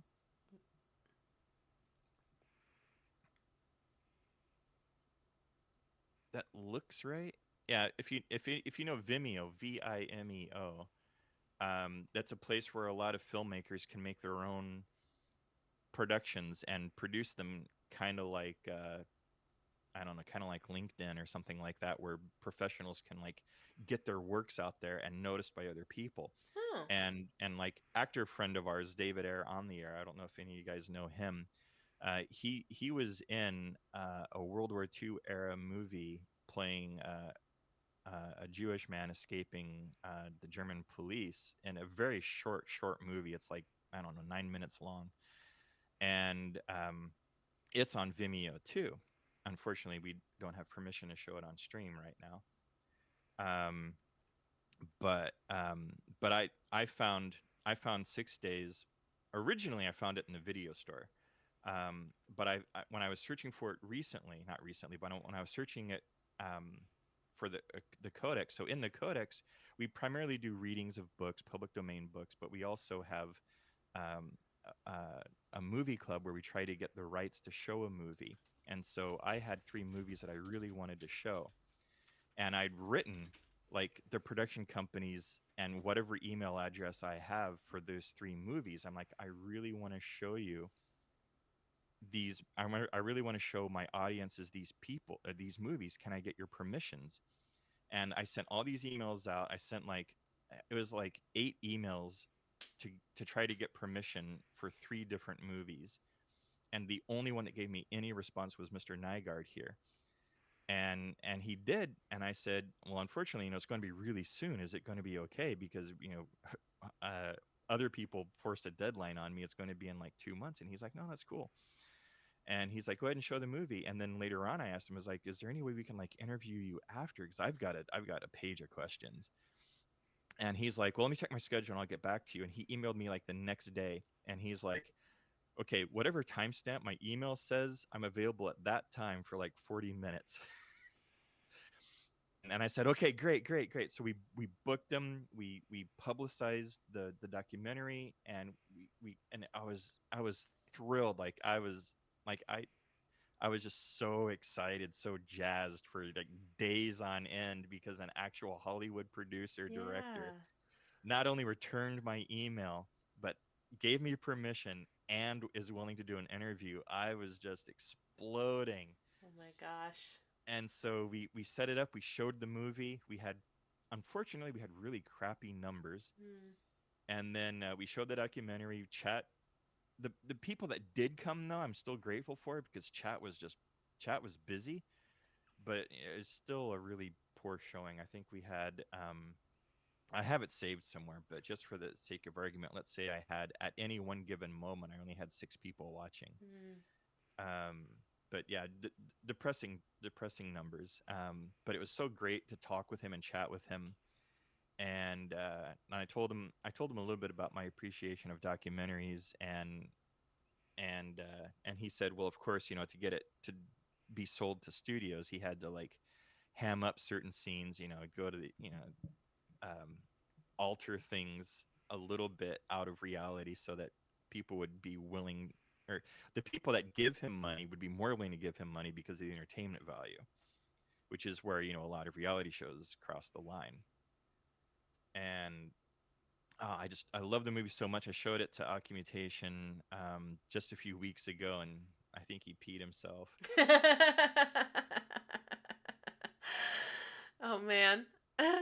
But I love watching. Every time I watch it, I either see something new, or I'm just in awe of this work. And I'm really sad that like out of the like 3 pages of IMDb credits, it's like the only one that has not even returned his money. Wow. So he's like he's still like paid out of his pocket to make it. Wow. Um, and and it was sad also because like there was the Roswell anniversary, um, which was part of the original production, was having another anniversary because it had been so long since this documentary had come out. We told him in stream, we're like, and we just looked it up. The next one is coming up in like this year. It's going to be like this July or whatever. Yeah, this July. And he's like, really? And then he's like, all right, well, after our interview, I'm gonna email the board of directors in Roswell and see if I can get the movie rescreened. And I think honestly, I think he should be trying every year to try to get the movie rescreened, because sooner or later it's gonna strike a chord. Yeah. So as it says also there in the credits you see in Wiki, he's also well known for the Trekkies documentary, Mm-hmm. um, which I advise people to at least go watch the previews, because the preview is amazing. If you watch the Trekkies preview and Trekkies 2 preview, you will get a good grasp on basically how 6 Days in Roswell came into be. So basically, everything that he learned from 6 Days in Roswell, he applied to Trekkies. So really important. So yeah, Roger Nygaard, the guy I interviewed, made Trekkies. So That's amazing. Good for you. so I really want to show it again, but I'm kind of scared to email him again because yeah, the attendance was really low, and I'm really worried about having it again being low again. Um, but yeah, so I love documentaries. I love learning things. There's other documentaries I like as well. There's one documentary that is to some people a little disturbing. So there's I forgot, is he Brazilian or Argentinian? Let me look at it again. I forgot. What's it called? Well, his name is Jodorowsky, so it's Jodorowsky. Sky. There he is, Alejandro Jodorowsky. Th- this dude is mental. Like I don't know I don't know what some people's triggers are, but this guy like hits everybody's triggers. Um, he's he's crazy, like bat poop crazy. He's just beyond nuts, and he's super egocentric for not just him but his family. Long story short, in the 70s, um, in the early 70s, he wanted to make movies like the one you see there, El Topo. And but I don't want to scroll too far and ruin some of Okay, it. okay, okay, okay. I want to talk about some of it, Okay. even though I might get some of the chronology wrong. That's okay. So he wanted to remake a movie, and he'd already made some productions before, so he had kind of a name for himself. And he met some people with money. He met some other filmmakers, and he sold them this dream of this movie he wanted to make, El Topo. And whoever it was bought it and gave him all the money he wanted, and he made the movie. And the person that gave him the movie was impressed enough that they stayed friends. I don't know if he was actually happy with it, but he was impressed enough that they stayed friends, and he continued to try to support him. Basically, from that success, he negotiated to do the rights for the first Dune movie. And it was, I don't know if you remember like really old movie moguls like Cecil B. DeMille and um, oh god, who are some other really huge ones? Like if you remember any, or if any of you have ever heard of like the really old school mega picture producers, these are the guys that have no concept of budget. They have this vision they want to make, and everybody should just give them money. Like that's that kind of attitude. Right. Like all they want to do is like they have this vision and you have to make it. That's their demand. Like they want their vision on screen, and it costs like an arm and a leg, three kidneys, and four small children. So um he wanted Dune to be like massively epic. He wanted it to, I wouldn't say respect the books, but he wanted the popularity of the books to be represented in the popularity of his movies. So he contacted tons of really big name people. He was the first person in the movie industry to actually hire H.R. Giger, who did the designs for Alien. Oh wow! And Eroom, thank you so much for the raid. Everybody, welcome to the zoo. Sit back, relax, enjoy the bamboo. Welcome on in, guys. We are doing Wiki Wednesday. If you've never done Wiki Wednesday before, been here before, we got a streamer to give us 15 things they like, 5 things they don't. We go down the Wikipedia rabbit hole, going down those certain topics and finding out new things. So right now we are talking about a crazy guy who has done Dune and Tusk, and apparently all of his stuff is completely his vision, and his vision cost a lot of Hello, money. peekaboo. Yeah, incredibly costly because he thinks, especially because his El Topo is really successful, he thinks he deserves like any rich person to give him the money he needs to the movie he wants to make. So he went out and he hired a ton of famous people. He hired Salvador Dali to actually act in Dune. He hired Citizen Kane. Who was that guy? Crap. Uh, Orson Welles. He'd actually hired Orson Welles. He hired like the cream of the crop of movies in the late 60s and early 70s to work on his film. He hired like surrealist painters and crap to do like the storyboards. It was insane. He was over budget. Oh, His movie was over budget just in the storyboard stage. wow. And a lot of the things that he wanted to do were really crazy, and like backers and other people in the movie industry are saying you can't do this. There's no way you can do this. This, like, the things you need to do this haven't been invented yet. And Right. he's like, I throw money at you. You go do it. And I just love get it. it done. Right. And just mental. And he had this incredibly weird thing. And I'm going to sum up this documentary. So this production of Dune never came to be, but the work that he put into it is worthy of a documentary because the efforts and the people that went into this production went on to do massively impactful things in the movie industry. Wow. And some of them you see in other movies of the 70s and 80s, because the Dune project failed, and all these artists, all these designers, all these prop makers basically took their crap because like their rights reverted to themselves and took them to these other movies, which you'll see in the documentary. And one of the reasons the movie didn't come to pass is when he went for a budget extension, somebody like checked his storyboards and his notes against the book, and they went, "Dude, you are so far off the book. What are you doing?" And he's like, "I am making my film. If you don't want to make my film, you should find something else to do." Right. And and they're like, "Well, we're not going to back you." And he's like, "You do not know the meaning of this work. You must, you know." And he was just crazy. And one of the best lines from the documentary, and I really don't want to ruin it.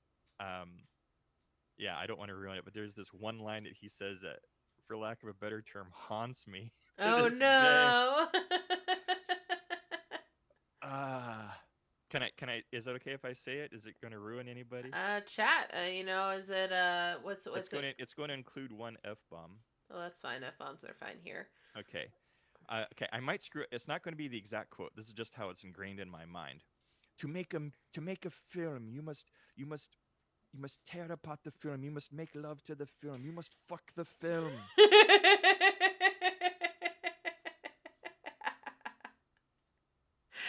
That's great. And he does. Like, if you like Right. this documentary, if you see, it's a documentary called Jodorowsky's Dune. It's a must see. Like, it's traumatizing. It's only like 90 minutes long, It's traumatizing. Go watch it. but it is so informative. If you have any interest in like the lore and behind the scenes of movie making, and how like what Jodorowsky did for his Dune that went into other movies such as Alien and Aliens, such as Flash Gordon of 1980. He influenced a lot of what happened in those movies Wow. from his failed Dune. Right. Wow. So, I see other things that he's made. The Dance of Reality and Endless Poetry, attempts to return to filming. Oh, no, those are careers. I thought those were names of movies. Hmm. It's like, oh, The Dance of Reality and Endless Poetry. Okay. Well, so let me But it's see it's real quick. one trip of a documentary. I would love to hear people exposing themselves to it. I want to see what he blah blah blah. I'm not going to get too far into this. What I want to know is if there's anything current that he's doing. Yeah, there's the filmography and the acting roles near the bottom there. You just scrolled. There we go. And So graphic novels. Yep. so 2017. Sorry, I'm blocking it. 1 second. Uh 2017 here. Knights of the Heliopolis. Okay. Shaman Killer, Royal Blood. I don't know any of these. Yeah, they're not known as the thing.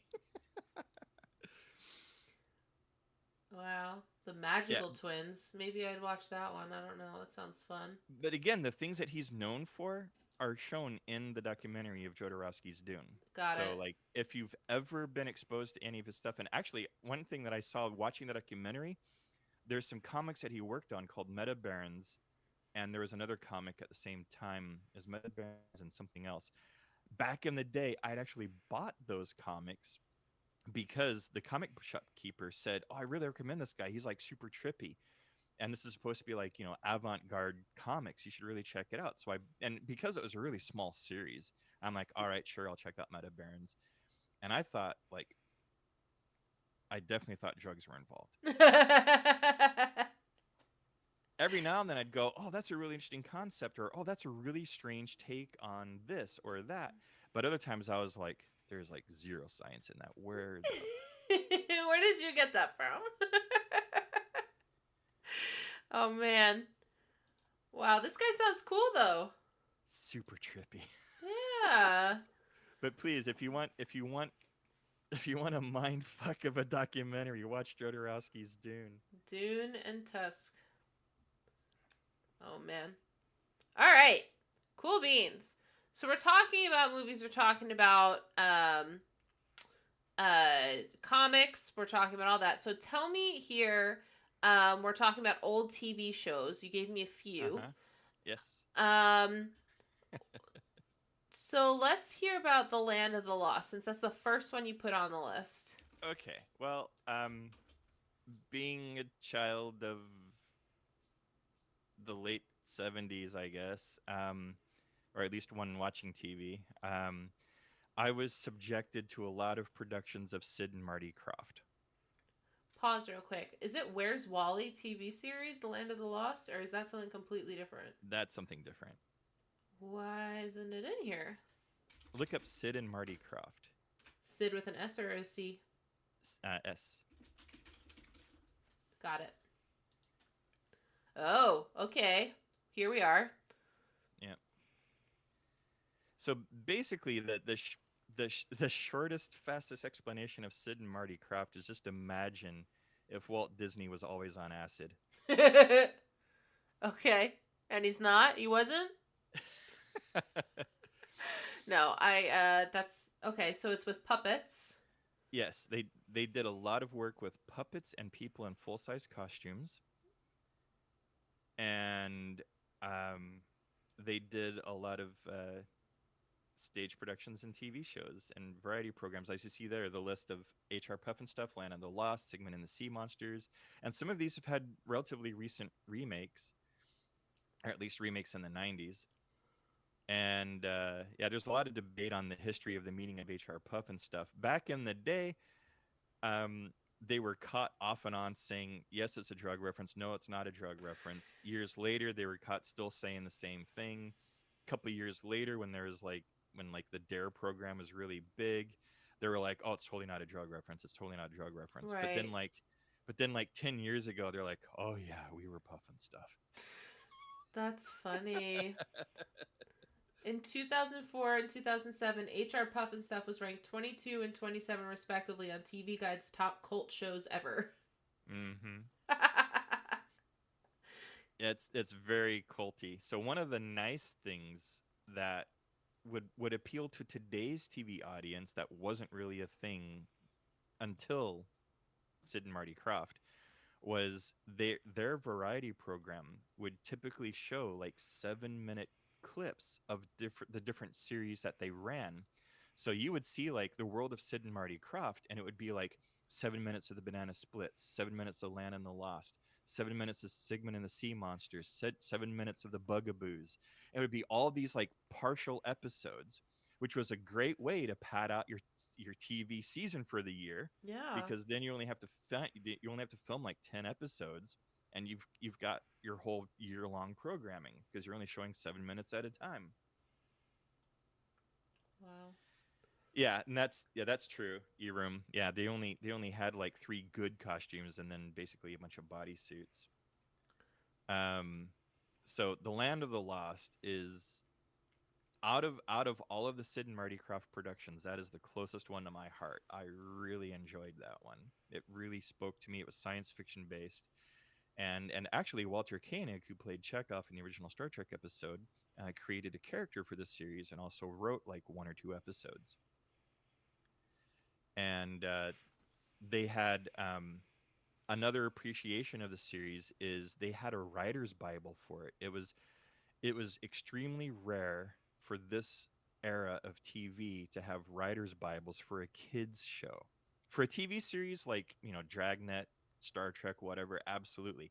But for a kids show, freaking Land of the Lost to have a writer's Bible, that was unusual. So they had actually developed the sleep.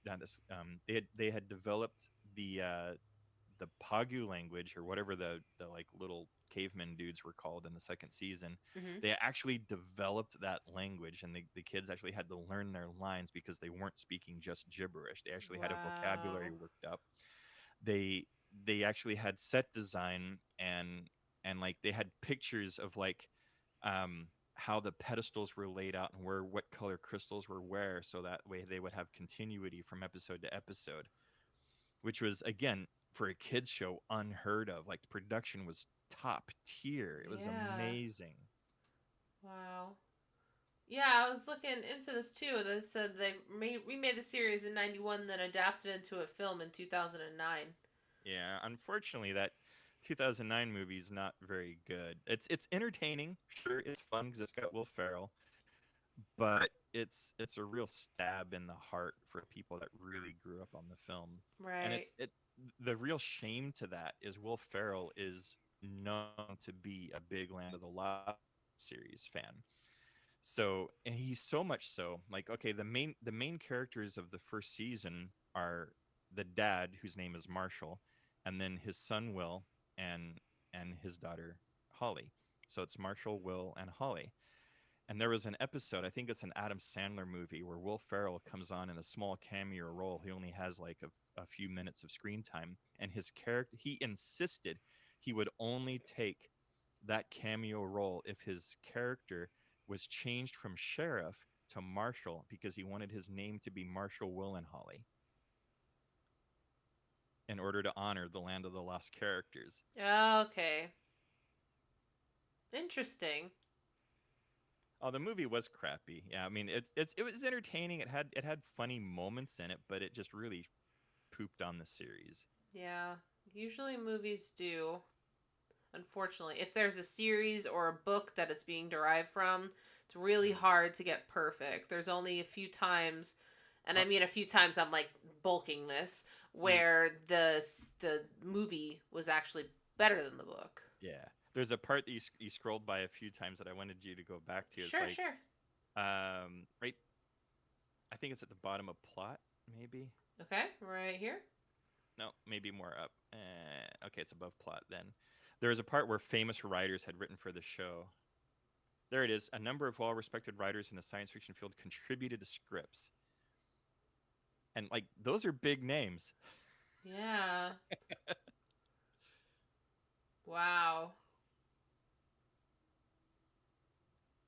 And again, for just a kids show that only had 43 episodes in the late 70s, that was only shown 7 minutes at a time, to have this kind of a pedigree is just mind blowing. Like you don't even Yeah. get that today.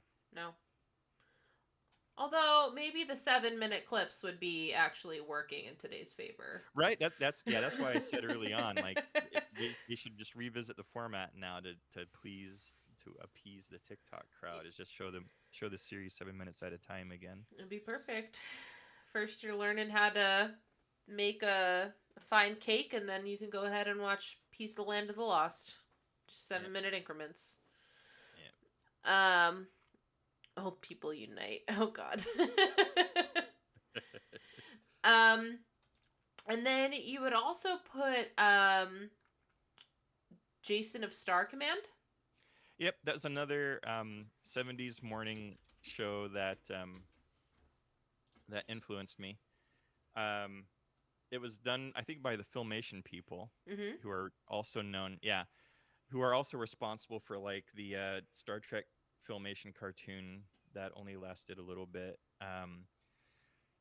And I had vivid memories of this series that haunted me for a very very long time because I mean, I don't know about you guys, but like when I was little and I saw stuff on TV, I'd go to school and try to talk to my alleged friends about, the Saturday morning shows or whatever. And I don't know if I was an outcast or what, but I did move around a lot, so it was really hard for me to make and keep friends. And I would go to school and I would talk to kids about these shows, and the kids would look at me like, "What the hell are you talking about?" Right. Like no one watched anything that I was lucky to find somebody who'd even seen Land of the Lost back in the day. And when I talked about Jason a Star Command, like nobody I knew had seen it, and I was like, I'm not making this up. And there was an episode that I vividly remembered, and it wasn't until that the series finally came out in DVD, sometime, I don't know. uh, May 20, 2007. Okay, so sometime after that, I finally got my hands on the DVDs, and I finally watched the episode that had the scene that was ingrained on my mind for years. And I won't go into the details of the movie, but I remembered the scene quite well. Yeah. And but every time I talk to people about the episode or the series at all, they'd be like, what are you talking about? Like even with the internet, they're just like, I don't know what you're talking about, and I also don't care. Right. And then I'd be like, no, it had this in it, and it would do this, and it guest starred James Doohan, Scotty from Star Trek for at least several episodes, if not a season. And they're like, you're crazy, you're totally crazy. And I'm like, no, there's this scene where this happened. There's this little robot, but its name was actually like its model number. So instead of Mimi, it was really M1M1, and it did this, and they're just looking at me like, This isn't Tom and Jerry. Like, I don't. Oh my god. Yeah, that's gotta be tough when you have like an. I don't want to say nerd moment, but like when you have something that's very unique, that hmm. no a niche that nobody else seems to understand. Right. Yeah. Speaking of niches like that concept of like, I know this, it happened, and everybody thinks you're full of crap. I actually have a podcast for you to take a look at later. Okay. I'll have to dig up the link. I know I sent it to Occumentation a long time ago, and dig it up while we move on. But anyway, yeah, Jason a Star Command and other shows like around that time, like I was really huge into, and nobody I knew was. Mhm. Um, Let me see. So, we've done that. We've done that. We've done that. okay, found the link. Okay. Hey, Can I, Chris. is it something I can pop in chat, or should I send it to you? You could try to pop it in chat, but it probably won't let you. But we'll try. We'll try. Okay, We'll try. I'll try to pop it in chat. Nope. Oh, okay, it showed up on my screen. All right. just So just put it in Discord, yeah, and I'll put it in yeah, I'll chat. Discord it to you. Okay. So anyway, the story behind this podcast that I'm sending just now Okay. is it's hosted by a guy who's well connected in the music industry. And basically a caller writes in, or a viewer, whatever, podcast member wrote in talking about this song that he had heard in the 90s or something, and how it's plagued him because he would try to tell it to other people and sing some lyrics about it, and everybody's like, the fuck is this song? What are you doing? You made this up, didn't you? And then he's like, no, it's real, it's real. And then he's like, yeah, the lyrics are like this, and everybody's like, what are you on? Nobody knows this song. Are you Right. you're nuts? And he's like, no, it's totally real. And then he would like, there's apps on the phone now that like you can sing into it, or you can play the Right. song and it'll search for it. No hits whatsoever. And so this podcast host was really interested, and he's contacting like huge people. Like he's actually contacting record labels, movie or music producers, Wow. actual other musicians, trying to figure out what's going on. And I won't ruin the ending, but it is a it is a struggle. Oh but boy. like this experience that I had growing up was just like this guy's story in the podcast. I would talk about these TV shows, and people would be like, this show doesn't exist. Right. And I'm like, it does. And of course, now I can prove it. We have Wikipedia, we have other internet sources, and I can also, in some cases, have the DVD and be like, look, it's here. And Right. then Right. people are like, yeah, don't know, don't care. Right. Aw. But yeah, so that podcast story has a similar tale. Let me see really quick. Do. It's called Reply All is the name of the podcast. The podcast series is Reply All, yeah. Okay, and this is called number 158. Yep. The Case of the Missing Hit. I just Yep. want to So say that out loud, so for anyone who's watching on YouTube or anything nice. like that, Gotcha. if they can't pick the link, they could at least go look for it. Good choice. Thanks. Okay, so let's talk about.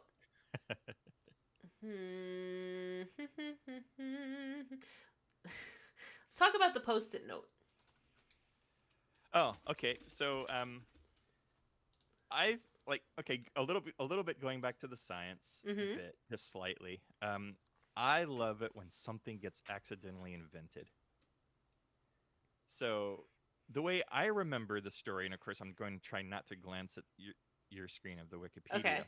But the way that I remember that the post-it came into be is that 3M was trying to experiment with different types of adhesives, and they ended up and at one stage in their experimentation with like this adhesive that could hold stuff together, but as soon as you like tore whatever it was apart, it wouldn't really stick again, or if it did, it like barely stuck.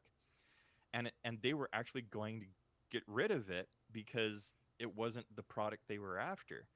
But then like somebody was screwing around with it and went, "Dude, I keep my notes on these." And they're like, "Well, let's manufacture it. Let's make it." And so the post-it notes were born while they were in while they were on this adventure to find like whatever adhesive they were after.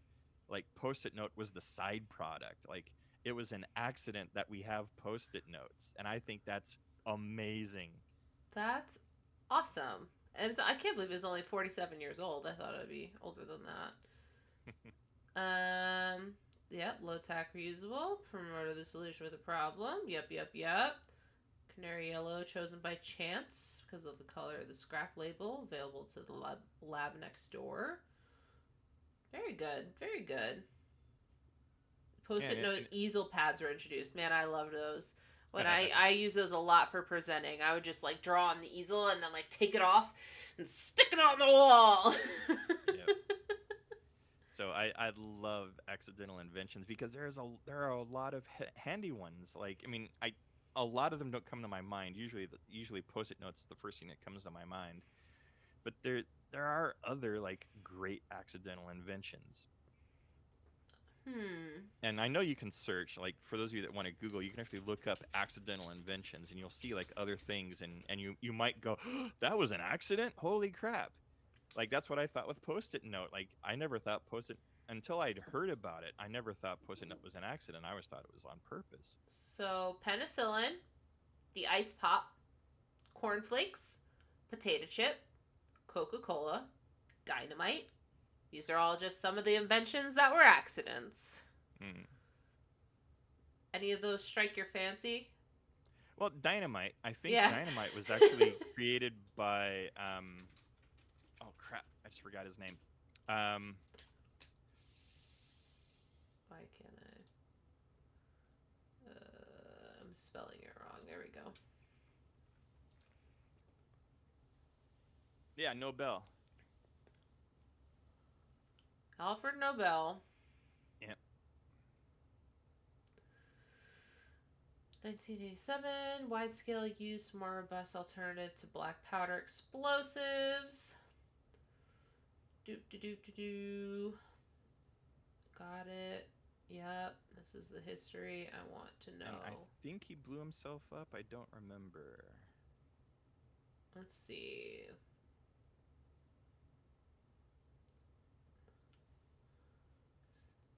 Do. It was for safety, medical explosives, and black powder. Does Noble sought to invent another substance? He tried cement. Sometimes for his inventions. Okay, I must not go into it because I remember a story about some scientist. I forgot who it was, but they invented something, and I want to say it was like dynamite or TNT or something. Mm-hmm. And he had invented it, and it was in use. And then one day he was experimenting and killed himself, and that's actually why the award is named after him, not because he invented it, but because he died by it. Oh, wow. All right, so hold on then. Alfred Nobel, chemist inventor. So he's the one with the Nobel Peace Prize, right? I wait, I believe so. Yeah. Okay. So, yeah, choosing the Nobel laureates. Okay, so tell me how he died. He died at 63.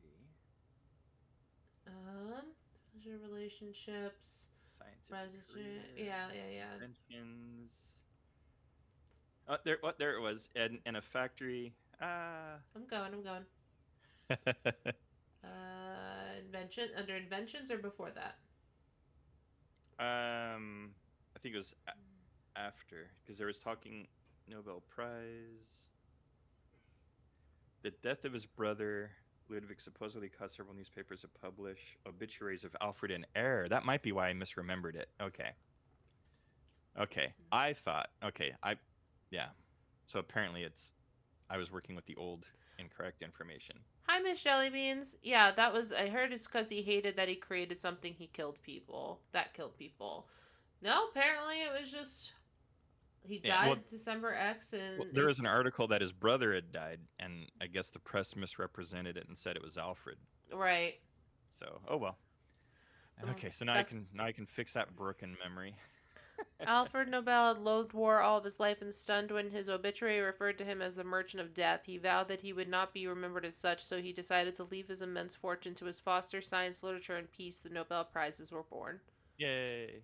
Thank you, Alki. Thanks, Craig.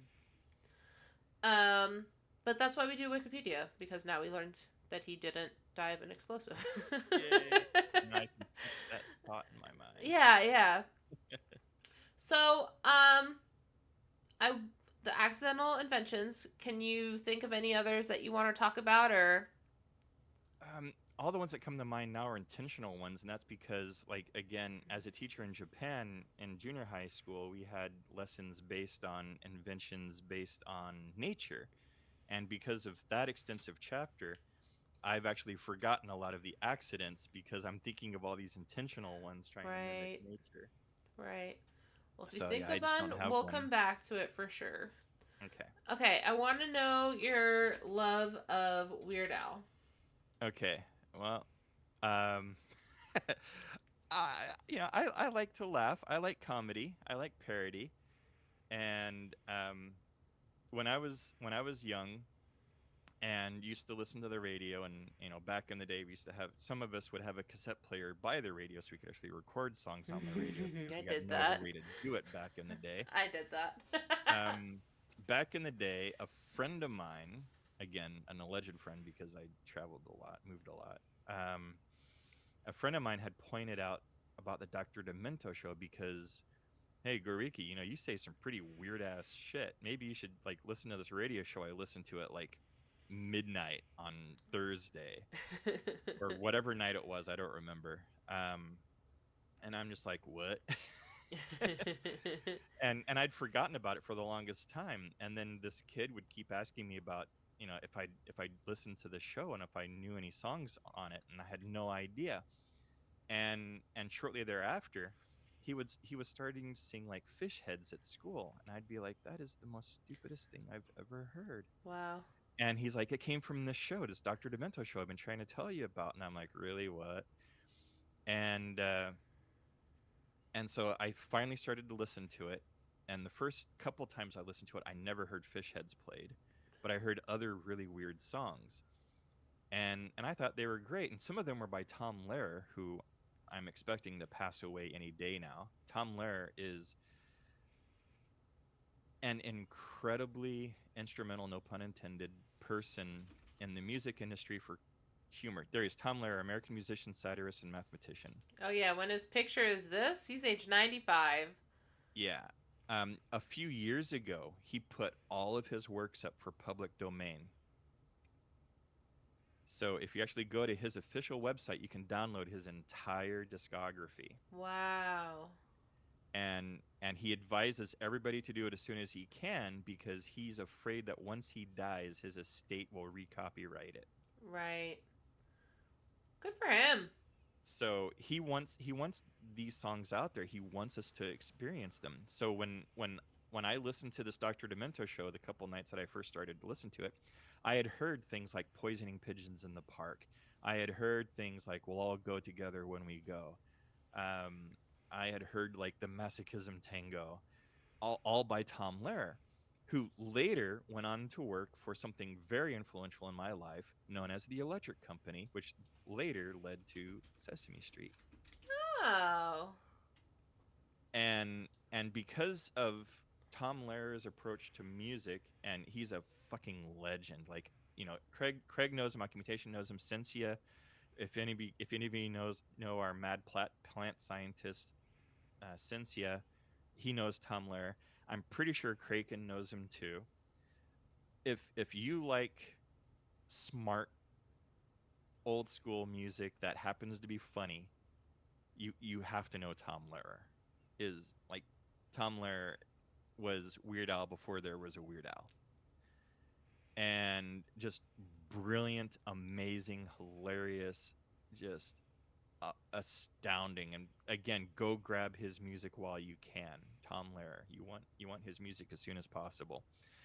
Um, so I would listen to the show and I would hear it, and then one day there was a Weird Al song, and it was weird because like some of the other songs were completely original and had no parody of an actual tune, but Weird Al's songs were, and like they were songs that I knew at the time, and I thought that was pretty interesting, and so I got into Weird Al, and then I ended up getting like his like the first, I think the first cassette I ever owned, okay, was the Star Wars soundtrack, but the second cassette I owned was Weird Al's album in 3D, and um, and yeah, I listened to it and I heard all these songs that were based on other songs that I would hear on like contemporary radio.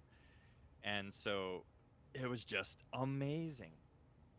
Yeah, another one rides the bus, eat it. I'm going to buy me a condo, Midnight Star, like yeah, Weird Al Yankovic in 3D. Unfortunately, I didn't know about the first album, so I wasn't able to pick it up. But I so 3D was the first one that I bought on cassette, and I was hooked. Like they were smart songs, they were catchy songs, and one of the secrets of Weird Al songs, and I'm sure that only the musicians know about this. Weird Al's songs are played at a slightly faster tempo than the original music, so you can't actually sync them. So, That's interesting. and one of the reasons he does it that way, and he says it in one of his documentaries, is he plays it at a slightly faster pace because it's funnier, because it's not the normal slow 4/4 or whatever the other songs are in. Right. It's slightly faster so that you can actually enjoy this. You can enjoy more of the song in a shorter amount of time. I broke my leg when I was 10, and my best friend got me Weird Al in 3D, Metallica Black Album, and the Wayne's World soundtrack. That sounds like a great set. Yeah, it does. It's why I became a musician. Well, hot damn. For half a second, my eye didn't focus, and I thought it said it's why I became a Mexican. Anyway, enough about my eyesight. Yeah. Anyway, so yeah, I love Weird Al. I always have. I have all of his music now. Hmm. Um, Unfortunately, he hasn't produced any in a long time, which he recently commented on about him like being bad about that. But yeah, his videos have been important to me. His music's been important to me. I had the opportunity twice to go to one of his concerts, and crap came up, and I wasn't able to go. Mm. And also back in the day, like he used to have a close personal friends of Al fan club where you could just like send in a self-addressed stamped envelope, and you would get like a fan kit. And um, and I never did because my dad wouldn't let me waste a stamp on that, or Right. two stamps technically, one to mail it, one for the self-addressed envelope. So years later, when I'm working in my first call center job, I I connected with one of my nerdy coworkers who had also talked about being a longtime hardcore Weird Al fan, and he said for his 13th birthday, he was living in California at the time. Weird Al actually came to his house for his birthday party.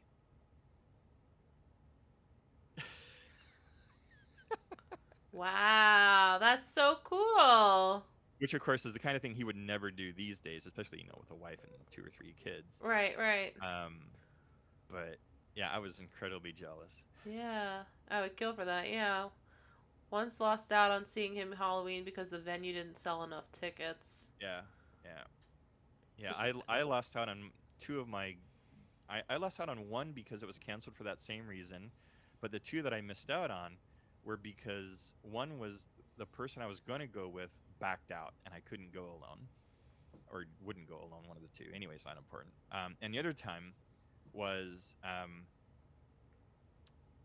the friend that was going to get the ticket insisted that I pay more than the ticket because he was going to go get it, and I'm like, screw you. Ew. He's like, but I'm going to go get it. You got to cover my time and my gas money. And I'm like, it's not worth going because I'm not going to pay you extra. Yeah. That's a crappy friend. Yep. Well, we're not friends anymore. Right, But yeah. I wonder um, why. well, other reasons too. But Yeah. yeah. Um, but anyways, yeah, so yeah, technically there could have been three concerts I would have gone to. One was canceled, and two, I had friends that were douchebags, so Mhm. that didn't work out. Yeah. And then yeah, I'm always regretting that I never did close personal friends of Al. Yeah. It's all right. One day. He Yep. did self-indulgent, unforgettable return of the ridiculously self-indulgent, ill-advised vanity tour.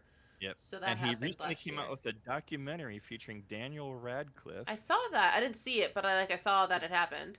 It's very Weird Al. It's delicious. Yeah, Daniel Radcliffe, and we're going to talk about this in a second, flew all the way to the Grammys to meet Al Yankovic there. It was just one day off because he's on Broadway. It was just Yeah. one day off. He flew all the way there to be with Weird Al because of the nomination, everything, and then flew Hmm. home to continue doing the musical. Nice. Yeah, It yeah, was yeah. so good. I really enjoyed it. I've only seen it once so far, but I really enjoyed it. When it and I'd seen some behind the scenes since then, and it made me really appreciate two scenes more. But I don't want to talk about that right now. Understood. Um, Let's because I want people to go see them. I want people to watch it. It looks like I said, it looks incredible. So I'm not. But I'm yeah, I love Weird Al, and I don't know if I would have without having been experienced first with Tom Lehrer. Both are legends in their own right. They've both have contributed to entertainment as well as education. Like Weird Al has done some documentary work as well, and he does support people being smarter. Like he produced a couple of Facebook and TikTok videos where he goes around correcting misspelled signs. That's funny. Have you ever heard of Stephen Lynch? That sounds familiar. He I know does. David Lynch. Yeah, no. Stephen Lynch did stupid songs like oh man, he did a bunch of like not covers. They were just like songs that sounded like normal songs, and then they were Hmm. actually about ridiculous topics. I might not know him by name, but if I heard a song, I might go, "Oh, I've heard that." Stephen Lynch did Craig, and I assume that's a song because I don't want to think about any other way. Um, okay, so we had just mentioned this, but let's talk about the Grammys. So, or any award show, but I'm going to start with the Grammys. So, Okay. tell me about your hatred. Oh yeah, Craig is about Jesus' brother, Craig Christ. I remember this. That was very, very funny. I don't Um, remember that. I probably have heard it, but I just don't remember it. highly My hatred of suggest. award ceremonies, I just don't like them because most of them, and I'm not saying it's the Grammys in particular because I don't remember, but you've got industry-based award ceremonies that while you do have to meet certain criteria, you do have to either rely on submitting an application that gets approved or relying on other people to submit you to be a nominee for such an award, which makes them just popularity contests. I just despise them all, and it's and a lot of people use it to just showboat, showcase. A lot of money is just wasted, and like if Hollywood really wants to make a lot of changes in the world, they just need to do away with the award shows and like use that money to do things like buy carbon credits or um, like take part in a recycling project or something, or donate to education or homelessness or something. Like there is a stupid amount of money in all these award ceremonies that are just wasted, and nobody really gives two shits. I mean, really, like some people are like, oh, you know, who's going to win Best Picture, or who's going to win Album of the Year. Like a lot of those people do that, and like a lot of people are into it, but like I don't care. I don't know how many other people care. Right. And all the controversies that went on too, the fact that they all on strike and then that Yeah, pushed the Grammys or was it the other ones, the Oscars. yeah. I mean, And I want my album to sell well. I want my movie to sell well. I want my book to sell well. Don't give me an award. An award doesn't put bacon on my table. right. I need more book sales, more CD sales, more music sales, more video sales. But you get those video sales by getting an award for them. And I'm not saying I condone that. I'm just saying Right. that's how it goes. Yeah. When somebody wins, a Grammy for Miley Cyrus wins her first Grammy, right? Her Mm, sales go through the roof. right. Yeah. But that's just like putting Nike on a pair of featureless sneakers too. It's Yep. like it's just the label. Like it's horrible. It's just atrocious and It's yeah. marketing. Exactly, Chris. It's marketing. All of it. Who are you wearing today? Right. That sort of thing. And I think Will Ferrell was asked that question and it says, "Who are you wearing today?" And he responded, "Sears." Like who Yeah. do you care who I'm wearing? It's Right. it's a It's like, suit. what about the name of the movie I made, or who do you think I'm gonna thank when I accept the award? Like, what what about that? Like, no, no, no. What? How much did you spend on this dress? How much? How much? Yeah, Did who made that handbag? Like, it's so is this dumb. an award show or not? Like, Right. this isn't a fashion show. It isn't a. It's not a promotion of who made my crap. It's like just do away with them. I hate them all. And yeah, that's pretty much where I was going with it. I didn't want to spend too much time on it because No, that's then fine. That's the fine. rage will come out. My only other thing is that they use the speeches Yeah, to either be soapbox type of thing. political Yeah, and unnecessarily political in a yep, in a time like that, yep, or they use it to dig a knife into somebody's back. For yep, example, I know that Miley Cyrus's award for the Grammys, she thanked this person, this person's wife, this person's yep, husband, blah, blah, blah, blah. yep. She goes, "Can I think of anyone else?" No. And then she leaves. Right. She didn't thank her dad. Yeah, or other people that were very influential and instrumental in her success at that point. Right. Which again, that's a problem with the speech time limit and whatever constraints they have on the speech. If you say, okay, let's say you're gonna thank 5 people, and I'm gonna put really good pressure on you right now, Panda. If let's say you just won a streaming award, you have 5 people to thank. Go. Okay, so I thank my mom, my mother in law, my husband, the viewers, all of them and every single one of them. And specifically, I'd like to thank all those that I followed, like on Mixer, that got me here. Okay, and then the music plays. Yay, walk off stage. Mm-hmm. Yep. But like it's nice because you had two different all of the people categories Right. because you really only named 3 people, I think, if I counted Yeah, correctly. my mother in law, and my husband. Right, and then you had like viewers and people, so Right. that's The that's viewers that's that good, follow me and those that I follow. right? Mm-hmm. So when people just name, so let's say you literally named 5 people, everybody that was involved with it that you don't name Yep. just got shat on. Yep. And that's the thing, and that's why Miley. Oh, she couldn't be bothered to mention her mods. Right, Right, Chris? right. Right. Well, See? luckily my mod is my husband, so that's fine. Infozar might get a little butthurt, but my Yeah. other mod is my husband. So, but Okay, now it's quiz chat. Okay, Chris, Occumutation, and Kaizen. Go. 5 names. Who are the 5 people you have to thank for being wherever you are today? Go. while they do that, I just want to point out, hey, Jersey Girl Jenny, welcome on in. One of the things I want to point out, and I understand that she shouted on all the people that she didn't mention, but she specifically did not mention her father. She said, "Can Right? I think of anyone else?" No. So she was Right. jabbing at her father Right. specifically in a speech. So Yeah. dumb. Yeah. And for anybody to go, oh, who else can I think of? And then like Mm-hmm. just that alone is really bad. And then to go, oh, no one else. That's really bad. Like Mm-hmm. just like if who else can I think comes in the mind, don't let it come out the mouth, go off stage. Yep. Absolutely. I know. I didn't mention you by name. Sorry, Sai. So anyway, that's those are some of the various reasons I hate awards shows of all the different genres that there are. They're just horrible population contests. And we already have population contests, beauty contests, Miss America, Miss Universe, whatever. We already have ones that are population or popularity contests.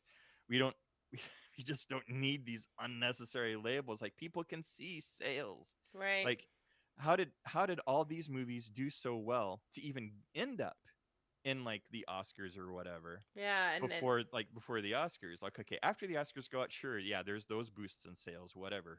I don't care about that. Like everything before then, like that's what matters. right. And I remember several years where when like the Oscar names were released, like I would intentionally not watch those shows. If I had already seen them before, I'd be like, whew, I'm not bandwagoning. So, whatever. Right.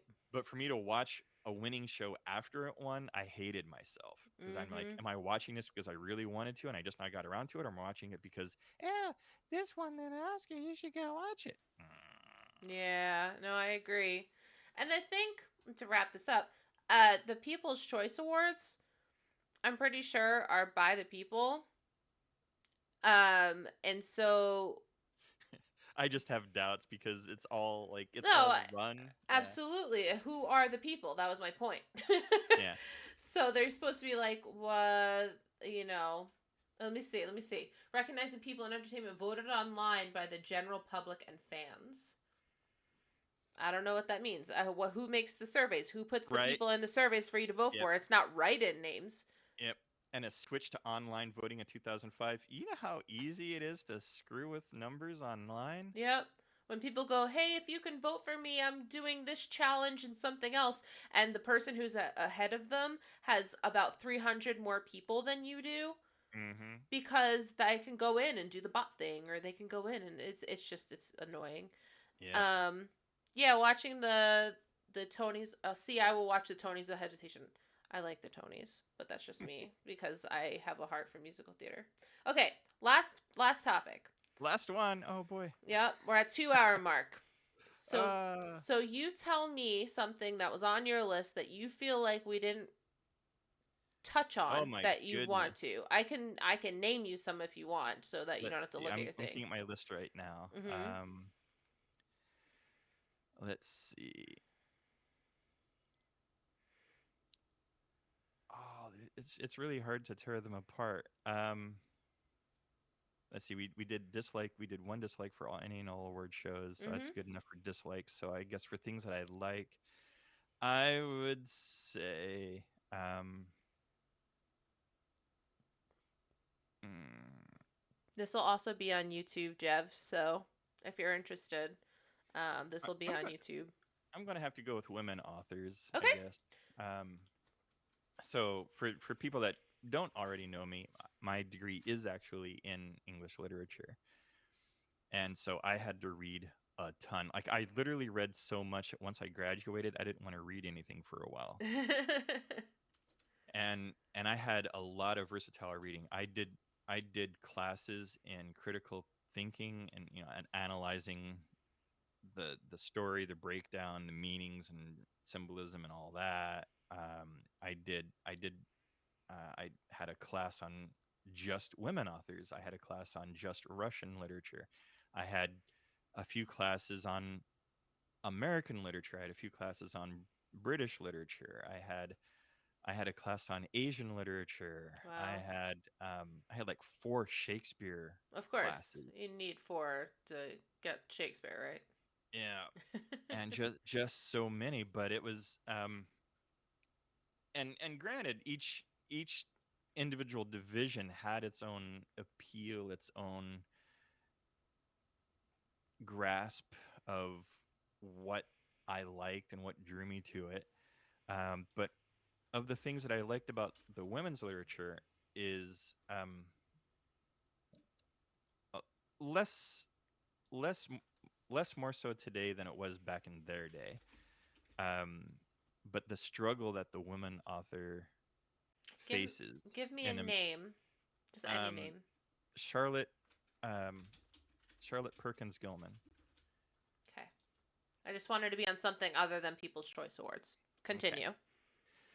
Okay. So she is perhaps best known for the Yellow Wallpaper, which I did read on stream.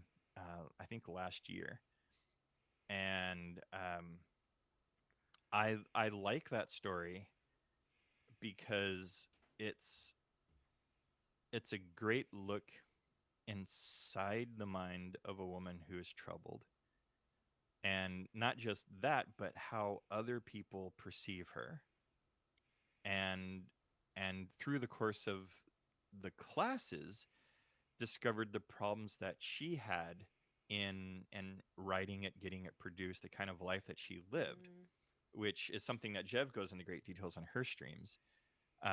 Knowing more about the author, I think, helps you know more about the story.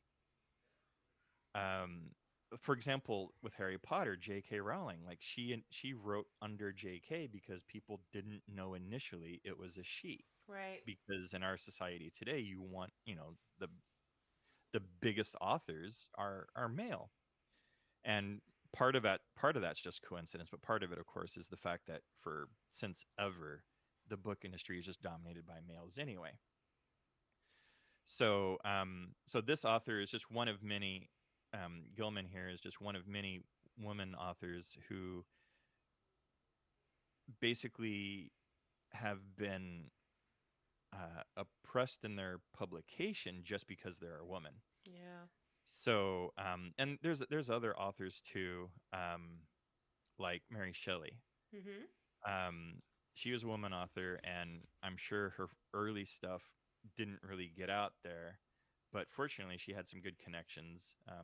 Her husband being Percy Shelley, Mm-hmm. um, probably helped her get published. But like Frankenstein, like who hasn't heard of Frankenstein, for crying out loud? Yep.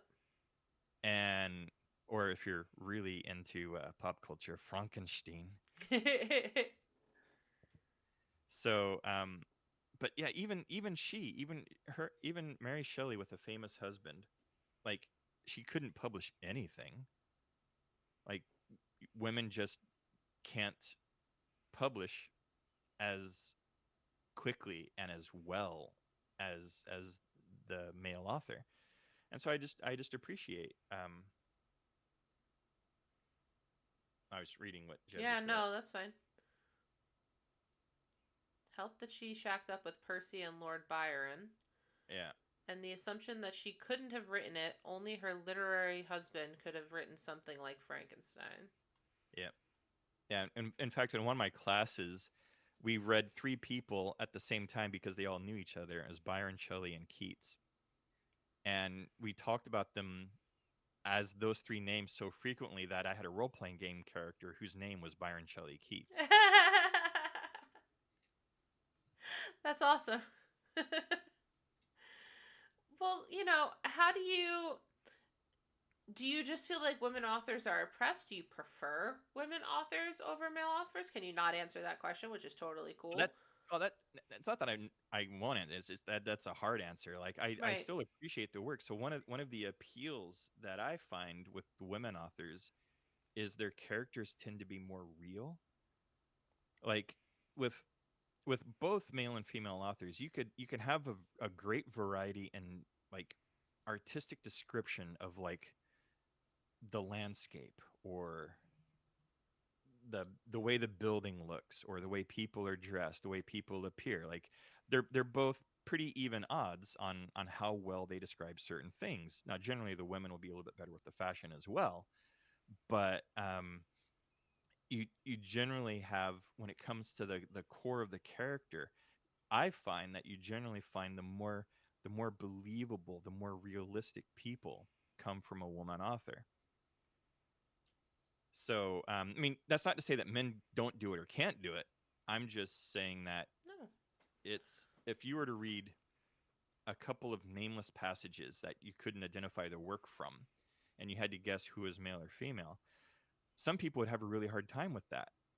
And knowing, if somebody took that experiment and then discovered that this was male and that was female, or they were both female, I think some people would be like, what women are writing like this? Right.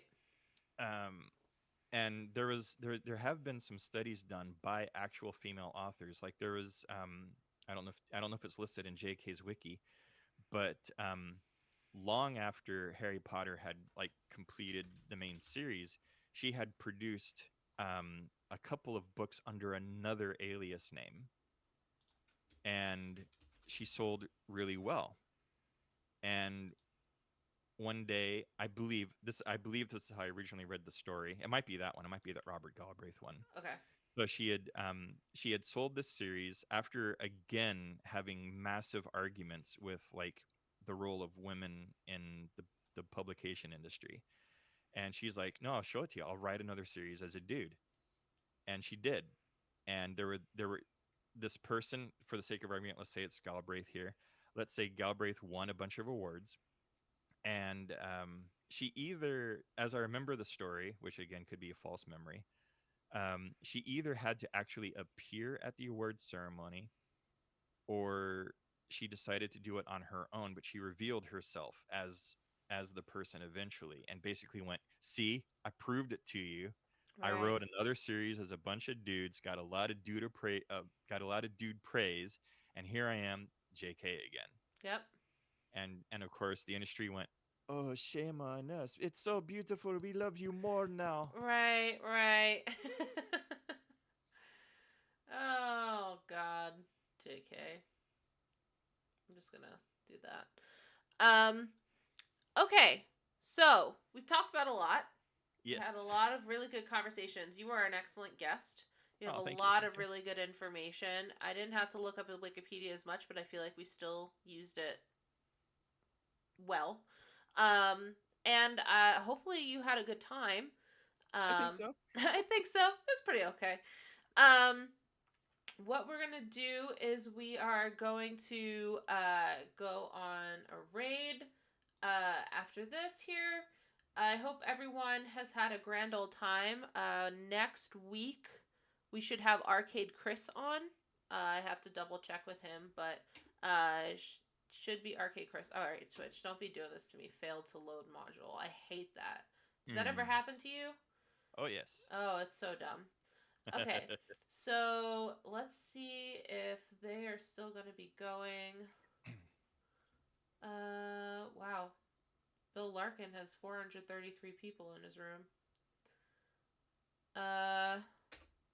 If you don't know Bill Larkin, he's just like Weird Al. I've heard of Bill Larkin. Yep. Okay. But he's raiding out. So we're going to raid Aw. to